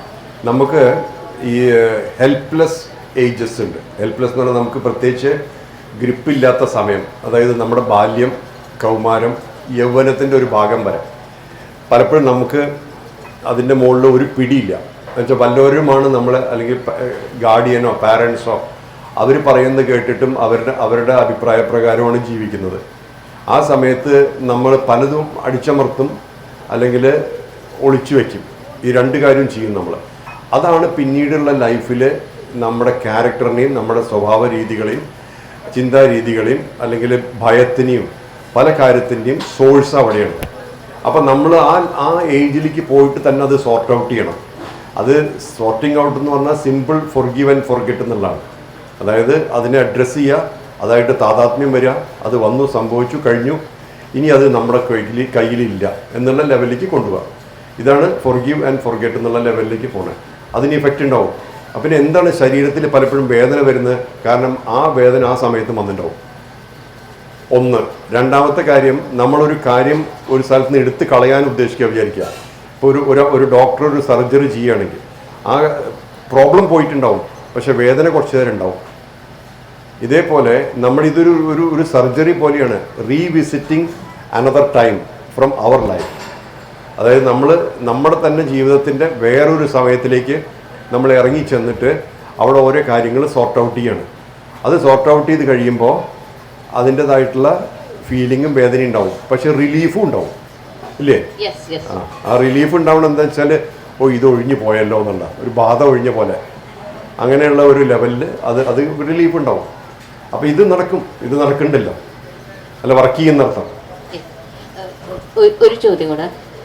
ഈ ശിവലിംഗത്തിൽ ധാര ഒഴിക്കുന്ന സമയത്ത് നമ്മുടെ സെൽസിൽ മ്യൂട്ടേഷൻ നടക്കുന്നുണ്ടോ ശരിക്കും? അങ്ങനെ ഒരു വായിച്ച ഒരാൾ പറഞ്ഞു. ഇങ്ങനെ നമുക്ക് എന്ത് പ്രാർത്ഥനയും എന്ത് പൂജയും എന്ത് ചെയ്യുകയാണെങ്കിലും ശരീരത്തിൻ്റെ ഉള്ളിൽ മാറ്റങ്ങൾ വരുത്താനുള്ള കപ്പാസിറ്റി ഉണ്ട്. അതിനാദ്യം ഇൻറ്റൻഷൻ ക്ലിയർ ആയിരിക്കണം. എന്താണ് ഉദ്ദേശിക്കുന്നത് എന്നുള്ളതിനെക്കുറിച്ച് വളരെ വ്യക്തത വേണം. രണ്ട്, കോൺസെൻട്രേഷൻ ക്ലിയർ ആയിരിക്കണം. ശ്രദ്ധ, അതിലേക്കുള്ള ശ്രദ്ധ, മനസ്സിൻ്റെ ഏകാഗ്രത, ഇതെല്ലാം ഉണ്ടെങ്കിൽ അതിന് ഒരു ലെൻസ് സൂര്യൻ്റെ അഗൻസ്റ്റ് പിടിച്ച ഇഫക്റ്റ് ഉണ്ടാവും. അതായത് ചെയ്യുന്ന പ്രവൃത്തി ഒരു ലേസർ ബീം പോലെ അതിൽ വരും, അങ്ങനെ വരും. പക്ഷേ നമ്മൾ ചെയ്യുന്ന പ്രവൃത്തിയിൽ എത്ര മനസ്സ് നിൽക്കുന്നുണ്ട് പല കാര്യത്തിലും. അങ്ങനെ വരുമ്പോൾ മ്യൂട്ടേഷൻ എന്നല്ല ഒരു വസ്തു ഉണ്ടാവില്ല. എന്താ കാരണം വെച്ചാൽ ഏകാഗ്രത ഇല്ല. ഏകാഗ്രത ധ്യാനത്തിന് മുന്നോടിയാണ്. ധ്യാനത്തിന് മുമ്പ് സംഭവിക്കേണ്ട ഒരു കാര്യമാണ് ഏകാഗ്രത. ഏകാഗ്രത വെച്ചിട്ട് ധ്യാനത്തിലേക്ക് എത്താൻ പറ്റുള്ളൂ, മനനത്തിലേക്ക് തന്നെ എത്താൻ പറ്റുള്ളൂ. കണ്ടംപ്ലേഷൻ, മനനം, അതിലേക്ക് എത്തണമെങ്കിൽ തന്നെ ആദ്യം ഏകാഗ്രത വേണം. ഇപ്പം പിന്നെ ഈ മൊബൈൽ ഏജിൽ ഏകാഗ്രത ചിന്തിക്കാൻ പറ്റുമോ? നമുക്ക് എത്ര സെക്കൻഡ് ഒരു റീലിൽ നമ്മുടെ മനസ്സ് നിൽക്കും, അല്ലേ? അത്രയും ഫാസ്റ്റായിട്ടല്ലേ ഓരോ കാര്യങ്ങൾ പോണേ. അപ്പോൾ അതിലൊന്നും നമുക്ക് മനസ്സ് നിൽക്കില്ലല്ലോ. അപ്പോൾ എങ്ങനെ ഏകാഗ്രത വരും? ഏകാഗ്രത ഇല്ലാത്തതുകൊണ്ട് എന്താണ്, ഇഫക്റ്റും ഇല്ല. അതുകൊണ്ടാണ് ഇമോഷൻ കൂടുതൽ വരുന്നത്, വികാരങ്ങൾ കൂടുതൽ വരുന്നത്. ഈ ജനങ്ങൾ കല്ലെടുത്തെറിയാനൊക്കെ പഠിപ്പിക്കണമൊക്കെ അതുകൊണ്ടാണ്. കാരണം ഇവർ ചിന്തിക്കുന്നില്ല. ചിന്തിക്കുന്ന വ്യക്തികളെ നമുക്കതൊന്നും ചെയ്യിക്കാൻ പറ്റില്ല. ഇപ്പോൾ ഒരു ചിന്തിക്കുന്ന വ്യക്തിയാണെങ്കിൽ അയാളെ മാനിപ്പുലേറ്റ് ചെയ്യാൻ പറ്റില്ല. കാരണം അയാൾ ആലോചിക്കും, ഇതുകൊണ്ട് പ്രസക്തി എന്താണ്, ഇതുകൊണ്ട് പ്രയോജനം എന്താണ്, ഇതൊക്കെ ആലോചിക്കും. ഇതൊന്നുമില്ല. ആൾക്കാരെ വികാരം അടിച്ചിളക്കി വിടില്ലേ. അതെന്താ കാരണം വെച്ചാൽ ചിന്ത തന്നെ കുറഞ്ഞു, ഫോക്കസ് കുറഞ്ഞു. ആ സമയത്ത് പറയുന്നത് ചെയ്യും ഓട്ടോമാറ്റിക്കലി. റിഗ്രറ്റൊക്കെ ചിലപ്പോൾ പിന്നീട് വരും, പക്ഷെ അതൊന്നും അവിടേക്ക് എത്തുന്നതിന് മുന്നേ തന്നെ ഡിസ്ട്രക്ഷൻ നടന്നിട്ടുണ്ടാവും. അപ്പോൾ അതുകൊണ്ടാണ് നമുക്ക് ഈ ഏകാഗ്രത കൂട്ടുന്നത് വലിയൊരു കാര്യമാണ്. അതിന് ഈ സ്പൈൻ കണക്ഷനൊക്കെ ഗുണം ചെയ്യും. പല നമ്മുടെ നട്ടെല്ലിലേക്ക് ശ്രദ്ധ കേന്ദ്രീകരിക്കുന്നതൊക്കെ അതിന് ഗുണം ചെയ്യും ഉറപ്പായിട്ടും. Thank you. എനിക്ക് ക്വസ്റ്റ്യൻ അല്ല കേട്ടോ. മോൻജി മെഡിറ്റേഷൻ 2000 എന്ന് ചോദിച്ചില്ലേ? അപ്പോൾ മോൻജി പറഞ്ഞു 90s ഞാൻ മെഡിറ്റേറ്റ് ചെയ്തിരുന്നു. ഞാൻ പറയുന്നത് 78, 79, 80 180 ഡിഗ്രി അറേബ്യൻ സീനെ കാണുന്ന ഒരു സ്ഥലത്ത് മോൻജി പോയിരിക്കാറില്ലേ? അന്ന് കഥ പറഞ്ഞു കൊടുക്കും അവർക്ക്, അതിന് ഉത്തരം പറഞ്ഞു കൊടുക്കും. എന്നാൽ അങ്ങനെ ഇരിക്കാറുണ്ട്. ഞാൻ മോൻജിൻ്റെ ക്ലാസ്മേറ്റ് ആണ്. ഞങ്ങൾ പഠിക്കുന്ന കാലത്ത് ഞങ്ങൾ ട്യൂഷൻ സെൻറ്ററിലും ഒന്നിച്ച് പോകാറുണ്ട്. അന്ന് അച്ഛൻ കണ്ണൂർ സെയിൻറ്റ് ആഞ്ചലോസ് ഫോർട്ടിൻ്റെ എവിടെയാണ് നമ്മളെ ഗവൺമെൻറ് ഹോസ്പിറ്റൽ. അവിടെ അച്ഛനിതൊന്നും അറിയില്ല. മോൻജിക്ക് ഒരു സൈക്കിൾ ഉണ്ട്. കാൽടെക്സിലാണ് ട്യൂഷൻ സെൻറ്റർ. ട്യൂഷൻ സെൻറ്ററിൽ വരാതിരിക്കാറില്ല, പക്ഷെ ലേറ്റ് ആവും. അപ്പം കണ്ടുപിടിച്ചു ആളുകൾ. പക്ഷെ അന്നൊന്നും നമുക്ക് മനസ്സിലായിട്ടില്ല, ആരും പോകാത്ത ഒരു സ്ഥലമായിരുന്നു അന്ന് സെയിൻറ്റ് ആഞ്ചലോസ് ഫോർട്ട്. മോശമായ കാര്യങ്ങൾ നടക്കുന്ന, കഞ്ചാവ് പോലുള്ള, അതാണല്ലോ ഇപ്പോഴുള്ള ഡ്രഗ്സ് ഒന്നും അല്ലല്ലോ, അതൊക്കെയുള്ള ഒരു സ്ഥലത്ത്. മോൻജി ഇത്ര വലിയ ആളല്ലായിരുന്നു. ഞാനും ഇത്ര ഹൈറ്റ് ഒന്നും ഇല്ല. നമ്മൾ സ്കൂളിൽ ഫസ്റ്റ് ബെഞ്ച് സെക്കൻഡ് ബെഞ്ചേഴ്സ് ആണ്. കാരണം നമ്മൾ അധികം വലിയ കാഴ്ചക്കുള്ള കുട്ടികളായിരുന്നില്ല. പിന്നെ നമ്മൾ വളർന്നതാണ്. അപ്പം ആ സമയത്ത് ഈ ചെറിയ കുട്ടി, നമ്മുടെ ക്ലാസ് മാസ്റ്റർ ദാമോദര മാഷി അടുത്ത കാലത്ത് പറഞ്ഞാണ്, വിവരം കിട്ടി സൈക്കിൾ എടുത്ത് പോകുന്ന ആള് ഇയാളാണ്. ക്ലാസ്സിൽ വന്ന് നോക്കുമ്പോൾ ഇവൻ അവിടെ പോയിട്ട് എന്ത് ചെയ്യാൻ. പക്ഷേ വർഷങ്ങൾക്ക് ശേഷം മോൻജി പറഞ്ഞു പോകാറുണ്ട്. കാരണം അവിടുത്തെ കടല് അതിപ്പോൾ ക്ലോസ് ചെയ്തു. നമ്മളന്ന് ജോർജിൻ്റെ കൂടെ പോയപ്പോൾ നമ്മൾ കടന്നു, പക്ഷെ ഇപ്പോൾ പോകാൻ പറ്റില്ല. 150 ഡിഗ്രിയിൽ, നേരത്തെ മോൻജി പറഞ്ഞില്ലേ നമ്മളെ ഈ വ്യൂ, ഈ 150 ഡിഗ്രിയിൽ അറേബ്യൻ സീനെ കാണാൻ പറ്റുന്ന ഒരു വ്യൂ ആണ്. അവിടെ ഈ 14 വയസ്സ്, കാരണം നമ്മൾ രണ്ടുപേരും SSLC 15 വയസ്സിന് മുന്നേ എഴുതിയ ആളുകളാണ്. അപ്പം 13, 14 വയസ്സുകളിലും ഈ ഒരു സംഭവം മോൻജിന്റെ ലൈഫിൽ ഉണ്ടായിട്ടുണ്ട് എന്ന് ഞാനിവിടെ പറയാം. അത് അവിടെ ആ കോട്ടയിൽ സൂര്യ പറഞ്ഞ പോലെ ആ കോട്ടയിൽ ഇത്ര വലിയ പുല്ലായിരുന്നു. അത് ഒട്ടും ക്ലീൻ ചെയ്യാണ്ട് ആരും ശ്രദ്ധിക്കാത്ത കോട്ടയാണ്. അവിടെ ഈ പറഞ്ഞ പോലെ ഇമ്മോറൽ ആക്ടിവിറ്റീസാണ് നടക്കുന്നത് അവിടെ. അത് ആർക്കിയോളജിക്കൽ ഫോർട്ടാണ്, പക്ഷെ അതിപ്പോഴാണ് അത് അവർ ശരിയാക്കി, കണ്ണൂർ അതൊക്കെ ശരിയാക്കി എടുത്തത്. അപ്പോൾ എൻ്റെ സൈക്കിൾ എന്ന് പറഞ്ഞാൽ മഹാതലിപുഴ സൈക്കിളാണ്. പക്ഷെ അത് വെച്ചിട്ട് അവിടെ പോയി ഞാനത് കൂട്ടിയിട്ട് ഉള്ളിൽ കൂടെ ഈ പുല്ലുകളുടെ ഇടയിൽ കൂടെ ഒരു വഴിയുണ്ട്. അതും ആൾക്കാർ ഇമ്മോറൽ ആക്ടിവിറ്റിക്ക് വേണ്ടി വെച്ചിട്ടുള്ള വഴിയാണ്. അപ്പോൾ അതിലെ പോയിട്ട് അങ്ങ് അറ്റത്ത് പോയി കഴിഞ്ഞാൽ ഈ കോട്ടയിൽ നിന്ന് പുറത്തേക്ക് നോക്കിക്കഴിഞ്ഞാൽ മുഴുവൻ കടൽ കാണാം. അതായത് അത് കോട്ടയുടെ പുറത്ത് കിടന്നിട്ട് അതൊരു വ്യൂ ഏരിയ ആണത്. ഈ അന്നത്തെ പട്ടാളക്കാർ അവിടെ നിന്ന് നോക്കി കപ്പൽ കാണാൻ സാധിക്കുമായിരിക്കും. അപ്പോൾ അവിടെ ഇരുന്ന് കഴിഞ്ഞാൽ ആരും എന്നെ കാണില്ല. എന്താ കാരണം വെച്ചാൽ മുഴുവൻ പുല്ലല്ലേ. അപ്പോൾ അവിടെ ഇരുന്ന് കഴിഞ്ഞാൽ പുറത്തേക്ക് നോക്കിക്കഴിഞ്ഞാൽ എല്ലാ ചുറ്റുപാടും, അപ്പോൾ എനിക്ക് കടലിൻ്റെ ഉള്ളിൽ ഇരിക്കുന്ന ഒരു ഫീലിംഗാണ്. അതായത് അവിടെ ഇരുന്ന് കാണുമ്പോൾ നമ്മൾ കടലിലിരിക്കുന്ന പോലെ ഉണ്ടാവുക. അങ്ങനെ ഞാൻ ചിലപ്പോൾ ദിവസമൊക്കെ ഫുള്ളായിട്ടിരിക്കും അവിടെ. ഒരു ദിവസമൊക്കെ ഭക്ഷണം വിശപ്പൊന്നുമില്ല അവിടെ ഇരിക്കുമ്പോൾ. അതൊരു പ്രത്യേക, അവിടെ അടുത്ത് റെസ്റ്റോറൻറ്റ് ഒന്നുമില്ല, ഒരു സാധനം കിട്ടില്ല അവിടെ. അവിടെ ഒരു വാച്ച്മാൻ ഉണ്ടായിരുന്നു. അയാൾ ചിലപ്പോൾ മരിച്ചു പോയിട്ട് കുറേ കാലമായിട്ടുണ്ടാവും. അങ്ങനെ ഒരു വാച്ച്മാൻ, ഒരുപാട് വയസ്സ്. അയാൾ ഇടയ്ക്ക് എന്നെ നോക്കിയിട്ട് ചിലപ്പോൾ 2 ചപ്പാത്തിക്ക് തരും. അപ്പം ഞാനെപ്പോഴും വിചാരിക്കാറ് അയാൾ ജീവൻ ഇല്ലാത്തൊരു വ്യക്തിയാണ്. കാരണം അയാൾക്ക് പ്രത്യേകിച്ച് ഒരു വിചാരം ഒന്നുമില്ല. അതെ, എന്നോട് പിന്നെയാണ് ആൾക്കാർ പറഞ്ഞാൽ അവിടെ ഈ വാച്ച്മാൻ എനിക്ക് ചപ്പാത്തി തന്നില്ല എനിക്ക്. അയാൾ പക്ഷെ ഒന്നും സംസാരിക്കില്ല. കണ്ടു കഴിഞ്ഞ ഒരു ഏൻഷ്യൻ്റ്, ഒരു 300 കൊല്ലം പഴക്കമുള്ള ഒരാളുടെ പോലത്തെ ഒരാൾ. അയാൾ അവിടെ നിന്ന് ഇറക്കി വരും, അവിടെ നിൽക്കുന്നുണ്ടാവും. ഞാനപ്പോൾ അങ്ങോട്ട് പോയി, അയാൾ ഒന്നും സംസാരിക്കില്ല. അയാൾ എനിക്ക് 1-2 ചപ്പാത്തിക്ക് ഞാൻ കഴിക്കും അവിടെ. പിന്നീടാണ് സൂര്യ പറഞ്ഞ അവിടെ വാച്ച്മാൻ ഇല്ലാണ്ടായിട്ട് കുറേ കൊല്ലങ്ങളായിരുന്നു. അതെ, അപ്പോൾ ആരായിരുന്നു ഒന്നും എനിക്കറിയില്ല. എന്തായാലും വിരോധമില്ല, ചപ്പാത്തി കുഴപ്പമില്ല. അല്ല, ഒരു കാര്യം എനിക്ക് ഇല്ലാതിരുന്നത് പേടിയാണ്. പേടികളോ തീരെ ഉണ്ടായിരുന്നില്ല. കാരണം ആ ഒരു അനുഭൂതി, അത് പിന്നെ പൈസ കൊടുത്താൽ കിട്ടാത്ത അനുഭൂതി. ആ കടലും അതിൻ്റെ ഒരു അന്തരീക്ഷവും അതെനിക്ക് ഇപ്പോഴും ആലോചിക്കുമ്പോഴേക്കത് ഓർമ്മയുണ്ട്. 14 വയസ്സിലും അന്നത്തെ പോലത്തെ ആ ഓർമ്മയുണ്ട്. ആ അതെ, അതെ 2017 പോയപ്പോഴേക്കും നമുക്ക് അത് അവിടെ തുറന്നിട്ടുണ്ടായിരുന്നു. പക്ഷെ അത് ഈ ചെടികളൊക്കെ പോയി കഴിഞ്ഞപ്പോൾ ഭംഗി പോയി. ഇപ്പോൾ വൃത്തിയാക്കിയല്ലോ. അപ്പോൾ ആ പഴയ ഫീലില്ല. ഇപ്പോൾ പണ്ടെന്ന് പറഞ്ഞാൽ ഒരു മനുഷ്യൻ പോകാത്ത സ്ഥലമാകുമ്പോൾ അതിൻ്റെ ഒരു ഫീലുണ്ട്.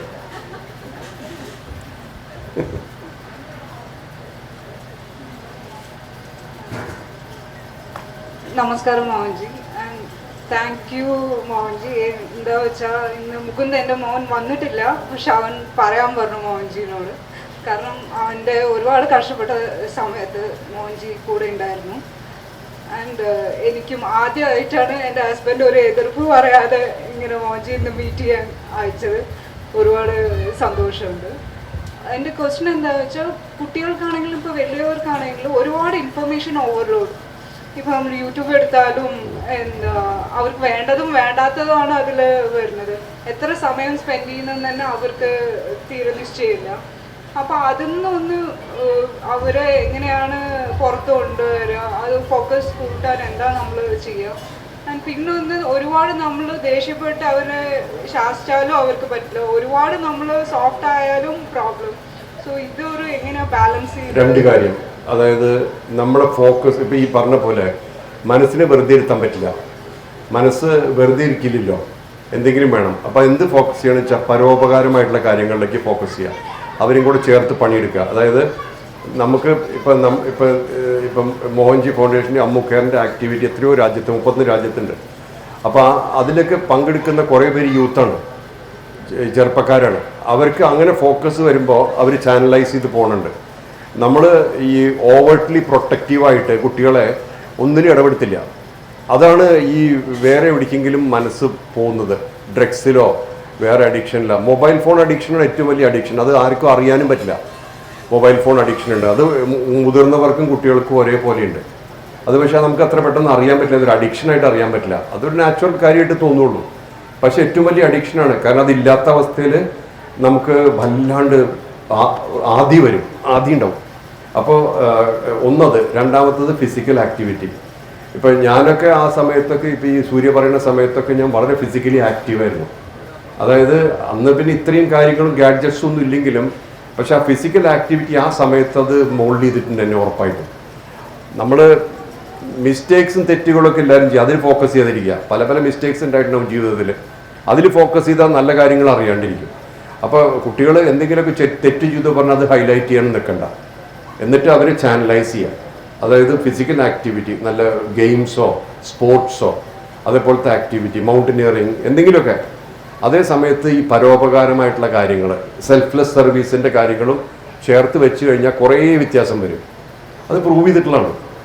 നമ്മുടെ തന്നെ ഗ്രൂപ്പിൽ ഇത്രയും രാജ്യത്തില്ലേ, അതിൽ പല ആൾക്കാർക്കും ആ അനുഭവം ഉണ്ടായിട്ടുള്ളതാണ്. അവർക്ക് പെട്ടെന്ന് വെച്ചിട്ട് അവർക്ക് ജീവിതത്തിന് ഒരു മാർഗ ദർശനം ഉണ്ടായി തന്നെ. പിന്നെ മറ്റുള്ളവരോട് എന്ത് ചെയ്യണമെന്ന് അല്ലെങ്കിൽ മറ്റുള്ളവരെ കുറ്റം പറയുക അങ്ങനത്തെ കാര്യങ്ങളിലൊന്നും ഇൻട്രസ്റ്റിലിടാം. നമുക്ക് ചെയ്യാൻ തന്നെ പണികൾ ഇഷ്ടംമാതിരി ഉണ്ടല്ലോ. ഈ ഒരു പണിയില്ലാത്ത ആൾക്കാരാണ് ഇരുന്ന് കുറ്റം പറയുക. മിക്കവാറും അങ്ങനെ തന്നെയാണ്. കാരണം എന്താണെന്ന് വെച്ചാൽ അവർക്ക് വേറെ പണിയൊന്നുമില്ല. അപ്പോൾ എന്നാൽ അയാളെ പരദോഷം പറയുകയാണ്. അപ്പോൾ ഈ ഒരു കാര്യം നമ്മൾ ചിന്തിക്കണം, നമ്മൾ ഈ പറയുന്ന വ്യക്തികളൊക്കെ കർമ്മത്തിൻ്റെ അടിമകളാണ്. കർമ്മത്തിൻ്റെ അടിസ്ഥാനപരമായിട്ടാണ് അവർ ജീവിക്കുന്നത്. അവർക്ക് വേറെ എങ്ങനെയെങ്കിലും ജീവിക്കാൻ പറ്റില്ല. കാരണം ഒരു കാർമിക് പാറ്റേൺ ഉണ്ട്, ആ പാറ്റേണിൻ്റെ അടിസ്ഥാനത്തിലാണ് അവരുടെ ജീവിതം മുഴുവൻ. അവർക്ക് അതേ പറ്റുള്ളൂ. അപ്പം നമ്മൾ അവരെ പറ്റിയിട്ട് ശരി തെറ്റ് പറയുന്നുണ്ട്, പ്രത്യേകിച്ച് നമ്മൾ സമയം വേസ്റ്റ് ചെയ്യാന്നല്ലാണ്ട് ഒരു കാര്യമില്ല. അപ്പോൾ കുട്ടികളോട് ഇതൊക്കെ പറയുമ്പോൾ ഇത് പറഞ്ഞാൽ മതി, അവരവരുടെ ജീവിതം ജീവിക്കട്ടെ, നമുക്ക് നമ്മുടെ കാര്യങ്ങൾ ചെയ്യാം എന്ന് പറഞ്ഞിട്ട് പതുക്കെ അവരെ ഡൈവേർട്ട് ചെയ്യാം. അങ്ങനെ ചെയ്യാൻ പറ്റും ഉറപ്പായിട്ടും. പാറ്റേൺസ് ബ്രേക്ക് ചെയ്യണതിനെ കുറിച്ചുള്ളൊരു കാര്യം ചോദിക്കാനാണ്. അപ്പോൾ ആദ്യം തന്നെ നമ്മൾ നമ്മുടെ പാറ്റേൺസിനെ തിരിച്ചറിഞ്ഞാലാണ് നമുക്കത് ബ്രേക്ക് ചെയ്യാൻ പറ്റാമെന്ന് മോജിയുടെ വീഡിയോയിൽ കേട്ടിട്ടുണ്ട്. അപ്പോൾ ഞാൻ എന്നെ ശ്രദ്ധിച്ചപ്പോൾ എൻ്റെ പാറ്റേൺ എന്താണ്, എനിക്ക് സ്റ്റാഗ്നേഷനായി പോകുന്നത് എപ്പോഴാണെന്ന് ശ്രദ്ധിച്ചപ്പോൾ ഞാൻ പലപ്പോഴും എൻ്റെ ഉത്തരവാദിത്തങ്ങളിൽ നിന്ന് ആ നിമിഷത്തിൽ ഞാൻ അത് കണ്ട് ഭയന്ന് പിന്തിരിഞ്ഞ് നിൽക്കും. അതെനിക്ക് ഓർമ്മ വെച്ച കാലം തൊട്ട് ഞാൻ അങ്ങനെ തന്നെയാണ് ചെയ്യണേ. എനിക്ക് അത് ഏറ്റെടുത്ത് ചെയ്യണമെന്ന് ആഗ്രഹം ഉണ്ടായാൽ പോലും അതെൻ്റെ മുന്നിലേക്ക് എത്തുമ്പോൾ ഞാനത് ഭയപ്പെടും. അപ്പം ഞാനത് മറ്റാരെങ്കിലും ചെയ്യാൻ പെട്ടെന്ന് ഞാൻ അങ്ങനെ മറ്റൊരാളെ എങ്ങനെയെങ്കിലും ചെയ്തെങ്കിൽ അങ്ങനെ ആഗ്രഹിച്ച് അങ്ങനെയാണ് ഞാൻ എന്നും ചെയ്യണത്. ഞാൻ ശ്രദ്ധിച്ച് നോക്കുമ്പോൾ ഞാൻ അങ്ങനെയാണ് ചെയ്യണേ. അപ്പം അത് ഞാൻ തിരിച്ചറിയുന്നുണ്ട്, പക്ഷെ എനിക്കതിനെ ഓവർകം ചെയ്യാൻ പറ്റുന്നില്ല. അപ്പം ഞാൻ ഇനി എന്താ ചെയ്യേണ്ടതെന്ന്? ഒന്നും ചെയ്യാതിരിക്കുക. അതായത് ചില കാര്യങ്ങൾ അലിഞ്ഞു പോകണമെങ്കിൽ നമ്മൾ അതിന് പ്രത്യേകിച്ചൊന്നും ചെയ്യാതിരിക്കണം. അതായത് നിശബ്ദമായിട്ട് സാക്ഷിഭാവത്തിൽ നോക്കുക. അതായത് ഈ പാറ്റേൺ സംഭവിച്ചുകൊണ്ടിരിക്കുകയാണ്. ഇപ്പോൾ നമ്മൾ ഈ പറയുന്ന സമയത്ത് അത് സംഭവിച്ചുകൊണ്ടിരിക്കുകയാണെങ്കിൽ ഓക്കെ എത്ര വരെ പോകും നോക്കാം. അതായത് സാക്ഷിഭാവത്തിൽ നിൽക്കുക, നമ്മളൊരു വിറ്റ്നസ്സായി മാറുക, പാർട്ടിസിപ്പൻ്റ് അല്ല. നമ്മളതിൽ ഇറങ്ങി പ്രവർത്തിക്കുകയല്ല, പക്ഷെ നമ്മളത് കാണുകയാണ്. ഇപ്പോൾ ഒരു ഫീച്ചർ ഫിലിം സ്റ്റേജിൽ കാണുകയാണെങ്കിൽ, അല്ല മറ്റേ സ്ക്രീനിൽ കാണുകയാണെങ്കിൽ നമുക്ക് അതിൻ്റെ ചലനത്തിനനുസരിച്ചുള്ള വിചാരങ്ങളും ഫീൽ ചെയ്യും. പക്ഷെ നമ്മുടെ ഉള്ളിൽ അറിയാൻ പറ്റും ഇതിൽ ഞാനില്ല എന്ന്, ഇതെൻ്റെ കഥയല്ല എന്ന്, അല്ലേ? ആ ഒരു ഡിറ്റാച്ച്മെൻറ്റ് പലപ്പോഴും ഈ പാറ്റേൺ ബ്രേക്ക് ചെയ്യാൻ വളരെ സഹായകരമാകും. നമ്മൾ ഇൻവോൾവ്മെൻറ്റ് വരുമ്പോഴാണ് ഈ പാറ്റേൺ സസ്റ്റെയിൻ ആവുന്നത്. സാക്ഷിഭാവത്തിൽ വരുമ്പോൾ പാറ്റേണിന് സസ്റ്റെയിൻ ചെയ്യാൻ പറ്റില്ല. അത് പതുക്കെ അതിൻ്റെ ശക്തി കുറയും, പിന്നെ ഇല്ലാണ്ടാവും. അപ്പോൾ ഈ പാറ്റേൺ എന്നുള്ളത് നമ്മുടെ ജീവിതത്തിൻ്റെ ഒരു ഭാഗമാണ്. പിന്നെ വേറെ ചിലത്, ഇപ്പോൾ ഫോർ എക്സാമ്പിൾ നമ്മുടെ ഒരു ബൈസിക്കിൾ ഉണ്ടായിരുന്നു, സൈക്കിള്, അത് കഴിഞ്ഞ് സ്കൂട്ടർ മേടിച്ചു അല്ലെങ്കിൽ മോട്ടോർ സൈക്കിൾ മേടിച്ചു. അപ്പോൾ പിന്നെ സൈക്കിൾ യൂസ് ചെയ്യുന്നത് കുറഞ്ഞു. അത് കഴിഞ്ഞ് കുറച്ച് കഴിയുമ്പോൾ സൈക്കിളിൻ്റെ പ്രസക്തി പോകും. അതൊരു ദിവസം പോവില്ല, പക്ഷേ അത് ഇവോൾവ് ചെയ്തിട്ട് വേറെ എന്തിനെങ്കിലേക്ക് നമ്മൾ വരുമ്പോൾ ഒന്നിൻ്റെ പ്രസക്തി പോകും. അത് ജീവിതത്തിൻ്റെ പാറ്റേണിൻ്റെ ഭാഗമാണ്. അതായത് പാറ്റേണിന് ഇവല്യൂഷൻ ഉണ്ട്, അതും ഇവോൾവ് ചെയ്ത് വരുന്നുണ്ട്. അപ്പോൾ ഇത് നടന്നുകൊണ്ടിരിക്കുമ്പോൾ 1 ഇഞ്ച് ബാക്കിലേക്ക് നിന്ന് എപ്പോഴും കണ്ടു കഴിഞ്ഞാൽ ആ കാര്യം തന്നെ മാറിപ്പോകും, അല്ലെങ്കിൽ അതിൻ്റെ ഇഫക്റ്റ് തന്നെ മാറിപ്പോകും. അങ്ങനെ വന്നുകൊണ്ടിരിക്കും അത്. അപ്പോൾ പ്രത്യേകിച്ച് ഈ നമുക്ക് ഇതിൽ എനിക്ക് റോളില്ല എന്ന് പറഞ്ഞാൽ മതി. ഇത് സംഭവിച്ചുകൊണ്ടിരിക്കുന്നുണ്ട്, കാരണം അത് പാസ്റ്റ് മുതലേ ഇങ്ങനെ കണ്ടിന്യൂഷൻ ആയതുകൊണ്ട് സംഭവിച്ചുകൊണ്ടിരിക്കുന്നുണ്ട്. പക്ഷെ അതിലെനിക്ക് പങ്കില്ല എന്നുള്ള ലെവലിൽ കുറച്ചൊക്കെ മാറി നിൽക്കാം. ഇതേപോലെ തന്നെയാണ് ചില സ്ഥലത്ത് നമ്മൾ ഒന്നും പറയണ്ട, മറുപടി പറയണ്ട.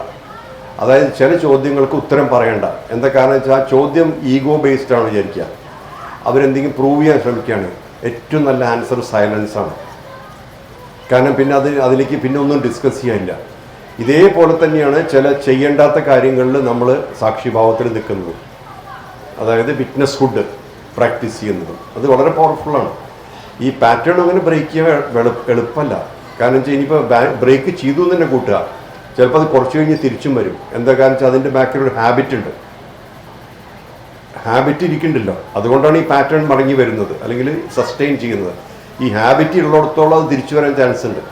അപ്പോൾ എപ്പോഴും നമ്മളൊരു ശാശ്വതമായ സാക്ഷിഭാവം മെയിൻറ്റെയിൻ ചെയ്താൽ ഈ ഹാബിച്വൽ പാറ്റേൺസ് ഒക്കെ വീക്കാവും, ശക്തി കുറയും. ശക്തി കുറഞ്ഞ് കുറച്ച് കഴിഞ്ഞാൽ പിന്നെ നമ്മുടെ സ്വഭാവങ്ങൾ മാറിയല്ലോ.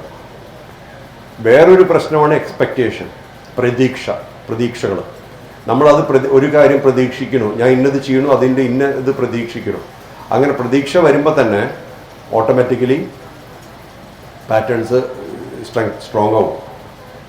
ഈ പ്രതീക്ഷകൾ പാറ്റേൺസിനെ സ്ട്രോങ് ആക്കും, കാർമിക് പാറ്റേൺസിനെ. അപ്പോൾ ഇതെല്ലാം ഇൻ്റർ കണക്റ്റഡ് ആണ്. അതിനൊക്കെ ഒരു മെഡിസിനാണ് വിറ്റ്നസ് ഹുഡ്, സാക്ഷിഭാവം. അത് പതുക്കെ സാക്ഷിഭാവം, അതായത് ഇത് നടക്കണ്ടില്ലേ, ശരി അത് നടക്കട്ടെ, ഒരു കുഴപ്പമില്ല, അപ്പം ഞാൻ അഫക്റ്റഡ് അല്ല. ഇപ്പോൾ ഫോർ എക്സാമ്പിൾ ചില ആൾക്കാർ എന്നോട് ഒരാൾ ഇന്നാൾ പറയുന്നു, ഒരു സ്കൂൾ കുട്ടിയാണ്, 12ൽ പഠിക്കുന്ന ഒരു കുട്ടി.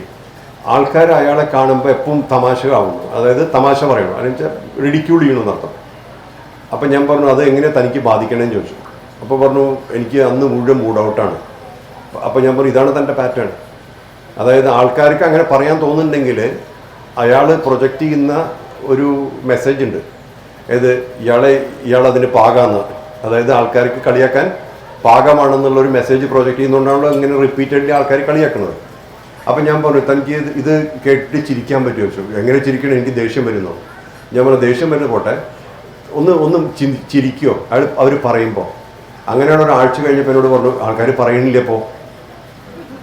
അതായത് നമ്മുടെ അപ്രോച്ചും നമ്മുടെ പ്രൊജക്ഷനും മാറിക്കഴിഞ്ഞപ്പോൾ റിസൾട്ടും മാറി. ജീവിതം ഇത്രയേ ഉള്ളൂ, നമ്മൾ എന്താണോ കണ്ടിന്യൂസ്ലി പ്രൊജക്റ്റ് ചെയ്യണേ അത് റെസിപ്രോക്കേറ്റ് ചെയ്ത് വരും. കുറച്ചൊരു ചേഞ്ച് വന്ന് വിചാരിക്കുക, ഓവറോൾ ആ ഫുൾ സർക്കിളിൽ വ്യത്യാസം വരും. അതായത് ഇപ്പോൾ ഇപ്പം നമ്മളെക്കുറിച്ച് ഒരാൾ കളിയാക്കി ചിരിക്കുക, നമ്മൾ കൂടെ ചിരിക്കുകയാണെങ്കിൽ പിന്നെ അവർ ചിരി നിർത്തും, അല്ലേ? അതേപോലെ ഈ സൈക്കിൾ ബ്രേക്ക് ആവും. എപ്പോഴും നോക്കിക്കോളൂ, നമ്മൾ റെസിസ്റ്റ് ചെയ്യുമ്പോഴാണ് ഇമ്പാക്റ്റ് കൂടുന്നത്. റെസിസ്റ്റ് ചെയ്യുമ്പോൾ നമ്മൾ ഒരു സിറ്റുവേഷൻ നടക്കണു, അതിനെ നമ്മൾ റെസിസ്റ്റ് ചെയ്യാൻ നോക്കുമ്പോഴാണ് ഇമ്പാക്റ്റ് കൂടുതൽ. അത് ചിലപ്പോൾ നമുക്ക് ഇടി നല്ല പോലെ വരും. അതേസമയം അത് നടക്കട്ടെ പറയുമ്പോൾ അതങ്ങനെ വന്നങ്ങോട്ട് പോകും. ചിലപ്പോൾ മേത്ത് പോലും തട്ടില്ല. അപ്പോൾ ഒന്ന് പ്രെജുഡിസസ്, മുൻവിധികൾ, ഒന്ന് പിന്നെ പ്രതീക്ഷകൾ, അതേപോലെ പല കാര്യങ്ങളും നമ്മൾ ചെയ്യുമ്പോൾ ഇന്നമാതിരി ആവണമെന്ന് പറയുമ്പോൾ സ്ട്രെസ്സ് കൂടും. അപ്പോൾ ഈ പാറ്റേൺസിനും ശക്തിയും കൂടും. അത് വരട്ടെ, പോട്ടെ, ചെയ്യാവുന്നത് ചെയ്യാം.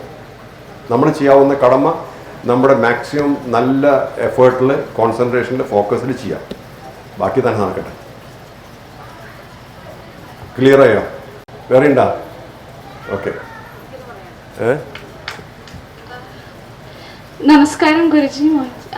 എൻ്റെ ക്വസ്റ്റ്യൻ എന്താ വെച്ചാൽ, എൻ്റെ ഒരു ബേസിക് നേച്ചർ ഞാൻ നോട്ടീസ് ചെയ്തത്, ആരെങ്കിലും എന്നോടൊരു പ്രശ്നം പറയുമ്പോഴേക്കും ഞാൻ എടുത്ത് ചാടി ഹെൽപ്പ്, ലൈക്ക് ഏത് ചെറിയ കാര്യമാണെങ്കിലും അത് എൻ്റെ ഒരു റെസ്പോൺസിബിലിറ്റി, അല്ലെങ്കിൽ ഞാൻ അതിന് സൊല്യൂഷൻ എങ്ങനെയെങ്കിലും കണ്ടുപിടിച്ച് കൊടുക്കണം എന്ന് പറഞ്ഞിട്ട് ഞാൻ എപ്പോഴും ചെയ്യാറുണ്ട്. അപ്പോൾ ഈ പാത്തിൽ വന്ന ശേഷം ഞാനും ചെയ്യാറുണ്ട്. അത് എന്റെയും പ്രശ്നം തന്നെയാണ്. വലിയ കുരിശിന് ചിലപ്പോൾ വലിയ കുരിശാവും ചെയ്യും. പറഞ്ഞോളൂ. അല്ല, അപ്പൊ എന്റെ ഡൗട്ട് അത് നമ്മൾ ചിലപ്പോൾ അതിന് നിയോഗമായതുകൊണ്ടാണ് നമ്മൾ അവരുടെ ഒരു കാർമിക് ഇതിൽ നമ്മൾ ഇൻവോൾവ് ആയി അവർ സൊല്യൂഷൻ കണ്ടുപിടിക്കേണ്ടതില്ല, നമ്മൾ ഇടയിൽ പോവാണോ? അങ്ങനെ അല്ല, അത് ആ അനാലിസിസിന്റെ ആവശ്യമില്ല. ഒരു കാര്യം, രണ്ട് വ്യക്തികൾ കണ്ടുമുട്ടുണ്ട് എന്നുണ്ടെങ്കിൽ അതിനൊരു കർമ്മയില്ലേ? അല്ലെങ്കിൽ രണ്ട് വ്യക്തികൾ കാണില്ലല്ലോ. നമ്മൾ 9 ബില്യൺ ആൾക്കാരുണ്ട് ലോകത്ത്. അതിൽ എത്ര പേര് നമ്മൾ കണ്ടുമുട്ടുണ്ട്? ഇനി കണ്ടുമുട്ടിയാൽ തന്നെ എത്ര പേര് നമ്മുടെ മനസ്സിൽ നിൽക്കുന്നുണ്ട്? അപ്പോൾ ഒരാൾ വന്ന് എന്തെങ്കിലും പറയുകയാണെങ്കിൽ അതിനൊരു കാർമിക് കണക്ഷൻ ഉണ്ട്, ഇല്ല എന്ന് പറയാൻ പറ്റില്ല. അല്ലെങ്കിൽ വരില്ല, നമ്മുടെ അടുത്ത്, നമ്മുടെ മുമ്പിലേ വരില്ല. ഇൻവോൾവ്മെൻറ്റ് സെക്കൻഡറിയാണ്. ഇൻവോൾവ്മെൻറ്റ് നമ്മുടെ കപ്പാസിറ്റിയും കൂടെ ബാധകമാണ്. ഇപ്പോൾ നമുക്ക് ഒരാൾ എന്നോട് പറയാം, എനിക്കൊരു $1 മില്യൺ വേണം പറഞ്ഞു. എൻ്റെ അടുത്ത് ആകെ $100 ഉള്ളൂ. എനിക്ക് എത്ര ആളെ സഹായിക്കാൻ പറ്റും? $100 സഹായിക്കാൻ പറ്റുള്ളൂ. അപ്പോൾ നമ്മുടെ കപ്പാസിറ്റിക്ക് അനുസരിച്ച് സഹായിക്കുക. പിന്നെ അത് തിരിച്ച് പ്രതീക്ഷിക്കാണ്ട് നമ്മൾ നടന്നു പോവുകയാണെങ്കിൽ ഒരു പ്രശ്നമില്ല. അപ്പോൾ ആ കാര്യം കഴിഞ്ഞു. കാർമിക്കലി അതിന് കൺക്ലൂഷനായി. അത് 100% കഴിഞ്ഞു. എന്തിനാണ് എന്തുകൊണ്ടാണ് വന്നതെന്നുള്ളതിലൊന്നും പ്രസക്തിയില്ല. അതിന് ഒരൊറ്റ ആൻസറേ ഉള്ളൂ. വൈ എന്ന് ചോദിച്ചു കഴിഞ്ഞാൽ കർമ്മ എന്ന് പറഞ്ഞാൽ വൈ. ഇത്രയേ പറയാൻ പറ്റുള്ളൂ. പക്ഷേ ഈ ആൾക്കാർ വരുമ്പോൾ എന്തെങ്കിലും ചെയ്യാനെന്നൊക്കെ തോന്നും. അതെ, ഞാനും അങ്ങനെ തന്നെ, അങ്ങനെ പ്രശ്നമാണ് എനിക്ക്. അപ്പോൾ പക്ഷേ നമ്മളെന്താ ചെയ്യാന്ന് വെച്ചാൽ എൻ്റെ കപ്പാസിറ്റിയിൽ എന്ത് ചെയ്യാൻ പറ്റും നോക്കും. അത് ഞാൻ പറയും, ഇത്രയും എനിക്ക് ചെയ്യാൻ പറ്റുള്ളൂ. ചില ആൾക്കാർക്ക് ഇഷ്ടപ്പെടും, ചിലർക്ക് ഇഷ്ടപ്പെടില്ല. ചിലപ്പോൾ എനിക്ക് ഒന്നും ചെയ്യാൻ പറ്റാത്ത അവസ്ഥയുണ്ട്. ഇന്നലെ ഒരാൾ എന്നോട് മെസ്സേജ് അയച്ചു, 3/4 മണിക്കൂറായിട്ട് വെയിറ്റ് ചെയ്യുക, ടാക്സി വരുന്നില്ല എന്ന്, യൂറോപ്പിൽ. അപ്പം ഞാൻ പറഞ്ഞു, ഞാൻ ഇന്ത്യയിലാണല്ലോ, എങ്ങനെ എനിക്ക് പിക്ക് ചെയ്യാൻ പറ്റും? അപ്പോൾ പറഞ്ഞാൽ പ്രാർത്ഥിച്ചതാണെന്ന് പറഞ്ഞു. അപ്പോൾ ഞാൻ പ്രാർത്ഥിക്കുകയാണെങ്കിൽ മെസ്സേജ് അയക്കണ്ടല്ലോ. പക്ഷേ ഇതേപോലത്തെ പല കാര്യങ്ങളുണ്ട്. എൻ്റെ സിറ്റുവേഷനിൽ വളരെ തമാശകളുണ്ട് ഇങ്ങനത്തെ. പക്ഷേ ആൾക്കാർക്ക് അതിൻ്റെ ലെവലിലുള്ള ഒരു കോൺഫിഡൻസോ അവർക്ക് സ്റ്റെബിലിറ്റി എന്തെങ്കിലും വരുന്നുണ്ടാവുമല്ലോ. അപ്പോൾ ഞാൻ അതങ്ങനെ എടുക്കും, അത്രയേ ഉള്ളൂ. പിന്നെ നമ്മൾ ചെയ്യേണ്ട കാര്യങ്ങൾ ചെയ്യണം. ഒന്ന്, നമ്മളെ ഡിപ്പെൻഡ് ചെയ്യുന്നവർക്ക്, നമ്മളെ ഡിപ്പെൻഡ് ചെയ്ത് നിൽക്കുന്ന ആൾക്കാരുണ്ടാവും, അച്ഛനമ്മമാരോ കുട്ടികളോ ബ്രദേഴ്സോ സിസ്റ്റേഴ്സ്. നമ്മുടെ ഡിപ്പെൻഡൻസ് ഇല്ല. അവർക്ക് നമ്മുടെ കപ്പാസിറ്റി അനുസരിച്ച് ചെയ്യാവുന്ന ചെയ്യണം. അത് ധർമ്മമാണ്. പിതൃധർമ്മം, പുത്രധർമ്മം എന്നുള്ള ഈ ധർമ്മത്തിൻ്റെ അതിൽ വരും. അതെന്തുകൊണ്ടാണെന്ന് വെച്ചാൽ അത് നമ്മുടെ ജീവിതത്തിൻ്റെ സന്തുലിതാവസ്ഥയ്ക്ക് അത് അത്യാവശ്യമാണ്. അത് നമ്മൾ അവോയ്ഡ് ചെയ്ത് കഴിഞ്ഞാൽ നമ്മുടെ റൂട്ടുണ്ടല്ലോ, നമുക്കൊരു റൂട്ടുണ്ട്. ഒരു മരത്തിൻ്റെ ശക്തി അതിൻ്റെ റൂട്ടിൻ്റെ ഡെപ്താണ്. അതിൽ വ്യത്യാസം വരും. അതിൽ പിന്നെ ഡീക്കേ വരും. നമ്മൾ ചെയ്യേണ്ട കടമകളും കർത്തവ്യങ്ങളും നിർവഹിച്ചില്ലെങ്കിൽ നമ്മുടെ വേരുകൾക്ക് ക്ഷയം വരും. അപ്പം അതുകൊണ്ട് അത് ചെയ്യണം, അത് ഉറപ്പായിട്ട് ചെയ്യണം. അതിൽ കോംപ്രമൈസ് ഇല്ല. അതും എത്ര ഇപ്പോൾ കുട്ടികൾക്ക് ഉണ്ടെങ്കിൽ കുട്ടികൾക്കുള്ള ചെയ്യാവുന്ന എത്ര നമ്മുടെ കപ്പാസിറ്റി അനുസരിച്ചും നമ്മുടെ മനസ്സിൻ്റെ തൃപ്തി അനുസരിച്ചും. അതേപോലെ തന്നെ മനസ്സാക്ഷിക്ക് കേടില്ലാണ്ട്, മനസ്സാക്ഷിക്ക് ഉതകാത്ത ഒരു കാര്യം ചെയ്യരുത്. കാരണം മനസ്സാക്ഷി നമ്മുടെ മനസ്സിൻ്റെ ഇമ്മ്യൂണിറ്റിയാണ്, ഇമ്മ്യൂൺ സിസ്റ്റമാണ്. അപ്പോൾ മനസ്സാക്ഷി നമ്മൾ നല്ല പോലെ കാത്തുരക്ഷിച്ചാൽ മനസ്സ് സ്ട്രോങ് ആവും. മനസ്സാക്ഷിക്ക് പ്രശ്നം വന്നു കഴിഞ്ഞാലോ മനസ്സിൽ വീക്ക്നെസ് വരും. അപ്പോൾ ഈ വക കാര്യങ്ങൾ ശ്രദ്ധിച്ചാൽ മതി, വേറെ ഒന്നും നോക്കണ്ട. പിന്നെ നമ്മളൊരു കാര്യം ചെയ്യുമ്പോൾ എനിക്കിതിൽ നിന്ന് എന്ത് കിട്ടുമെന്ന് വിചാരിക്കരുത്. അങ്ങനെ വിചാരിച്ച സ്ട്രെസ്സ് വരും. അതേപോലത്തെ ഒരാളെ സഹായിച്ചു, ഇയാളെ എനിക്ക് സഹായിക്കുമോ തോന്നരുത്. അങ്ങനെയാണ് നമ്മൾ എഴുതി വെക്കേണ്ടി വരും. ഇന്ന ആൾക്കാരെ സഹായിച്ചു, ഇവരൊന്നും തിരിച്ചു വന്നിട്ടില്ല. അപ്പോൾ പേടിക്കാനില്ല. നമുക്ക് ഇത്രയേ ഉള്ളൂ, നമുക്ക് ചെയ്യാവുന്ന ചെയ്യാൻ വിട്ടേക്കാം. പിന്നെ കുറേ പേരൊന്നും തിരിച്ചു വരില്ല, അത് വരാതിരിക്കുക നല്ലത്. അതും അങ്ങനെയാണ്. ഒരേ ഒരു ക്വസ്റ്റ്യൻ, ഇപ്പൊ നമ്മൾ ഈ സ്പിരിച്വൽ പാത്തിൽ വരുമ്പോൾ ഞാൻ നോട്ടീസ് ചെയ്ത് നമുക്ക് ഭയങ്കരമായി അവയർനെസ് വരാൻ തുടങ്ങി. ലൈക്ക് നമ്മൾ ഓരോ ചെയ്യുന്ന കാര്യങ്ങളും ഇത് ഈഗോ ആണ് അല്ലെങ്കിൽ ഇത് ചിലപ്പോൾ, പക്ഷെ അതേത് നമ്മൾ വേറെ ആൾക്കാരിലും കാണാൻ തുടങ്ങി. ലൈക്ക് അവർ ചെയ്യുന്നതിൽ നമുക്കൊരു അവയർനെസ്, അവരിത് ചെയ്യുന്നത് ഈഗോ. അപ്പൊ നമ്മൾ അവരോട് പറയാതിരിക്കുകയാണോ എന്നല്ല, ഞാൻ പറയുമ്പോ ഒക്കെ എനിക്ക് അത് അവർക്ക് ഇഷ്ടപ്പെടാത്ത മാതിരി അല്ലെങ്കിൽ നമ്മൾ സംസാരിക്കണമെങ്കിൽ അവർ കേൾക്കണം. നോക്കൂ, എപ്പോഴും കമ്മ്യൂണിക്കേഷൻ്റെ ഒരു കാര്യമുണ്ട്, റിസപ്റ്റിവിറ്റി. നമ്മളൊരു കാര്യം പറയണമെങ്കിൽ അടുത്ത വ്യക്തി കേൾക്കണം, അല്ലെങ്കിൽ കേൾക്കണില്ല എന്ന് വിചാരിക്കോ, കേൾക്കാനുള്ളൊരു അവസ്ഥയില്ല, മനസ്സില്ല എന്ന് വിചാരിക്കോ, പറയരുത്. അപ്പം എങ്ങനെയാണ്, എന്താ ചെയ്യുക? ജീവിതത്തിൽ കാണിച്ചു കൊടുക്കണം. നമ്മൾ ലാസ്റ്റ് റിസോർട്ടിലേ സംസാരിക്കണ്ടു. ഫസ്റ്റ് ഇതിലെന്താ വേണ്ട? പ്രാക്ടീസാണ്. പ്രാക്ടീസിൽ ചെയ്യുമ്പോൾ ആൾക്കാർക്ക് അറിയാൻ പറ്റും. ഇപ്പോൾ താങ്കളുടെ ഒരു റെസ്പെക്റ്റ് വരണമെങ്കിൽ എങ്ങനെയാണ് വരിക? പ്രാക്ടീസ് ചെയ്യുമ്പോഴാണ് വരിക. ഈ വ്യക്തിക്ക് ഈ കാര്യത്തിൽ വിശ്വാസമുണ്ട്, അത് ലൈഫിൽ ആചരിക്കുന്നുണ്ട്, അതിൻ്റെ ഇഫക്റ്റ് കാണുന്നുണ്ട് എന്ന് പറയുമ്പോൾ വ്യക്തികൾ റെസ്പെക്റ്റ് ചെയ്യും. അപ്പോൾ വന്ന് ചോദിക്കും, ഇതെങ്ങനെയാണ് നിങ്ങൾ ഇത്രയും കൂളായിട്ടിരിക്കുന്നത്, ഇത്രയും പ്രശ്നങ്ങൾ ഉണ്ടാവുമ്പോൾ? ആ സമയത്ത് പറഞ്ഞു കൊടുക്കുക. അപ്പോൾ കേൾക്കും, അപ്പോഴേ കേൾക്കുള്ളൂ. അതിന് മുന്നേ നമ്മൾ വിചാരിക്കുന്ന സമയത്ത് ആരും കേൾക്കില്ല. ഞാൻ ഈ കോണ്ടെക്സ്റ്റിൽ പറയുകയാണ്, മഹാരാഷ്ട്രയിൽ വലിയൊരു സന്ത് സമ്മേളനം ഉണ്ടായി. എല്ലാ സ്വാമിമാരുടെയും മഹാമണ്ഡലേശ്വരന്മാരും ശങ്കരാചാര്യന്മാരും ഓരോരുത്തരും മൈക്ക് കിട്ടിക്കഴിഞ്ഞാൽ 3/4 മണിക്കൂർ കുറവ് പ്രസംഗിക്കില്ല.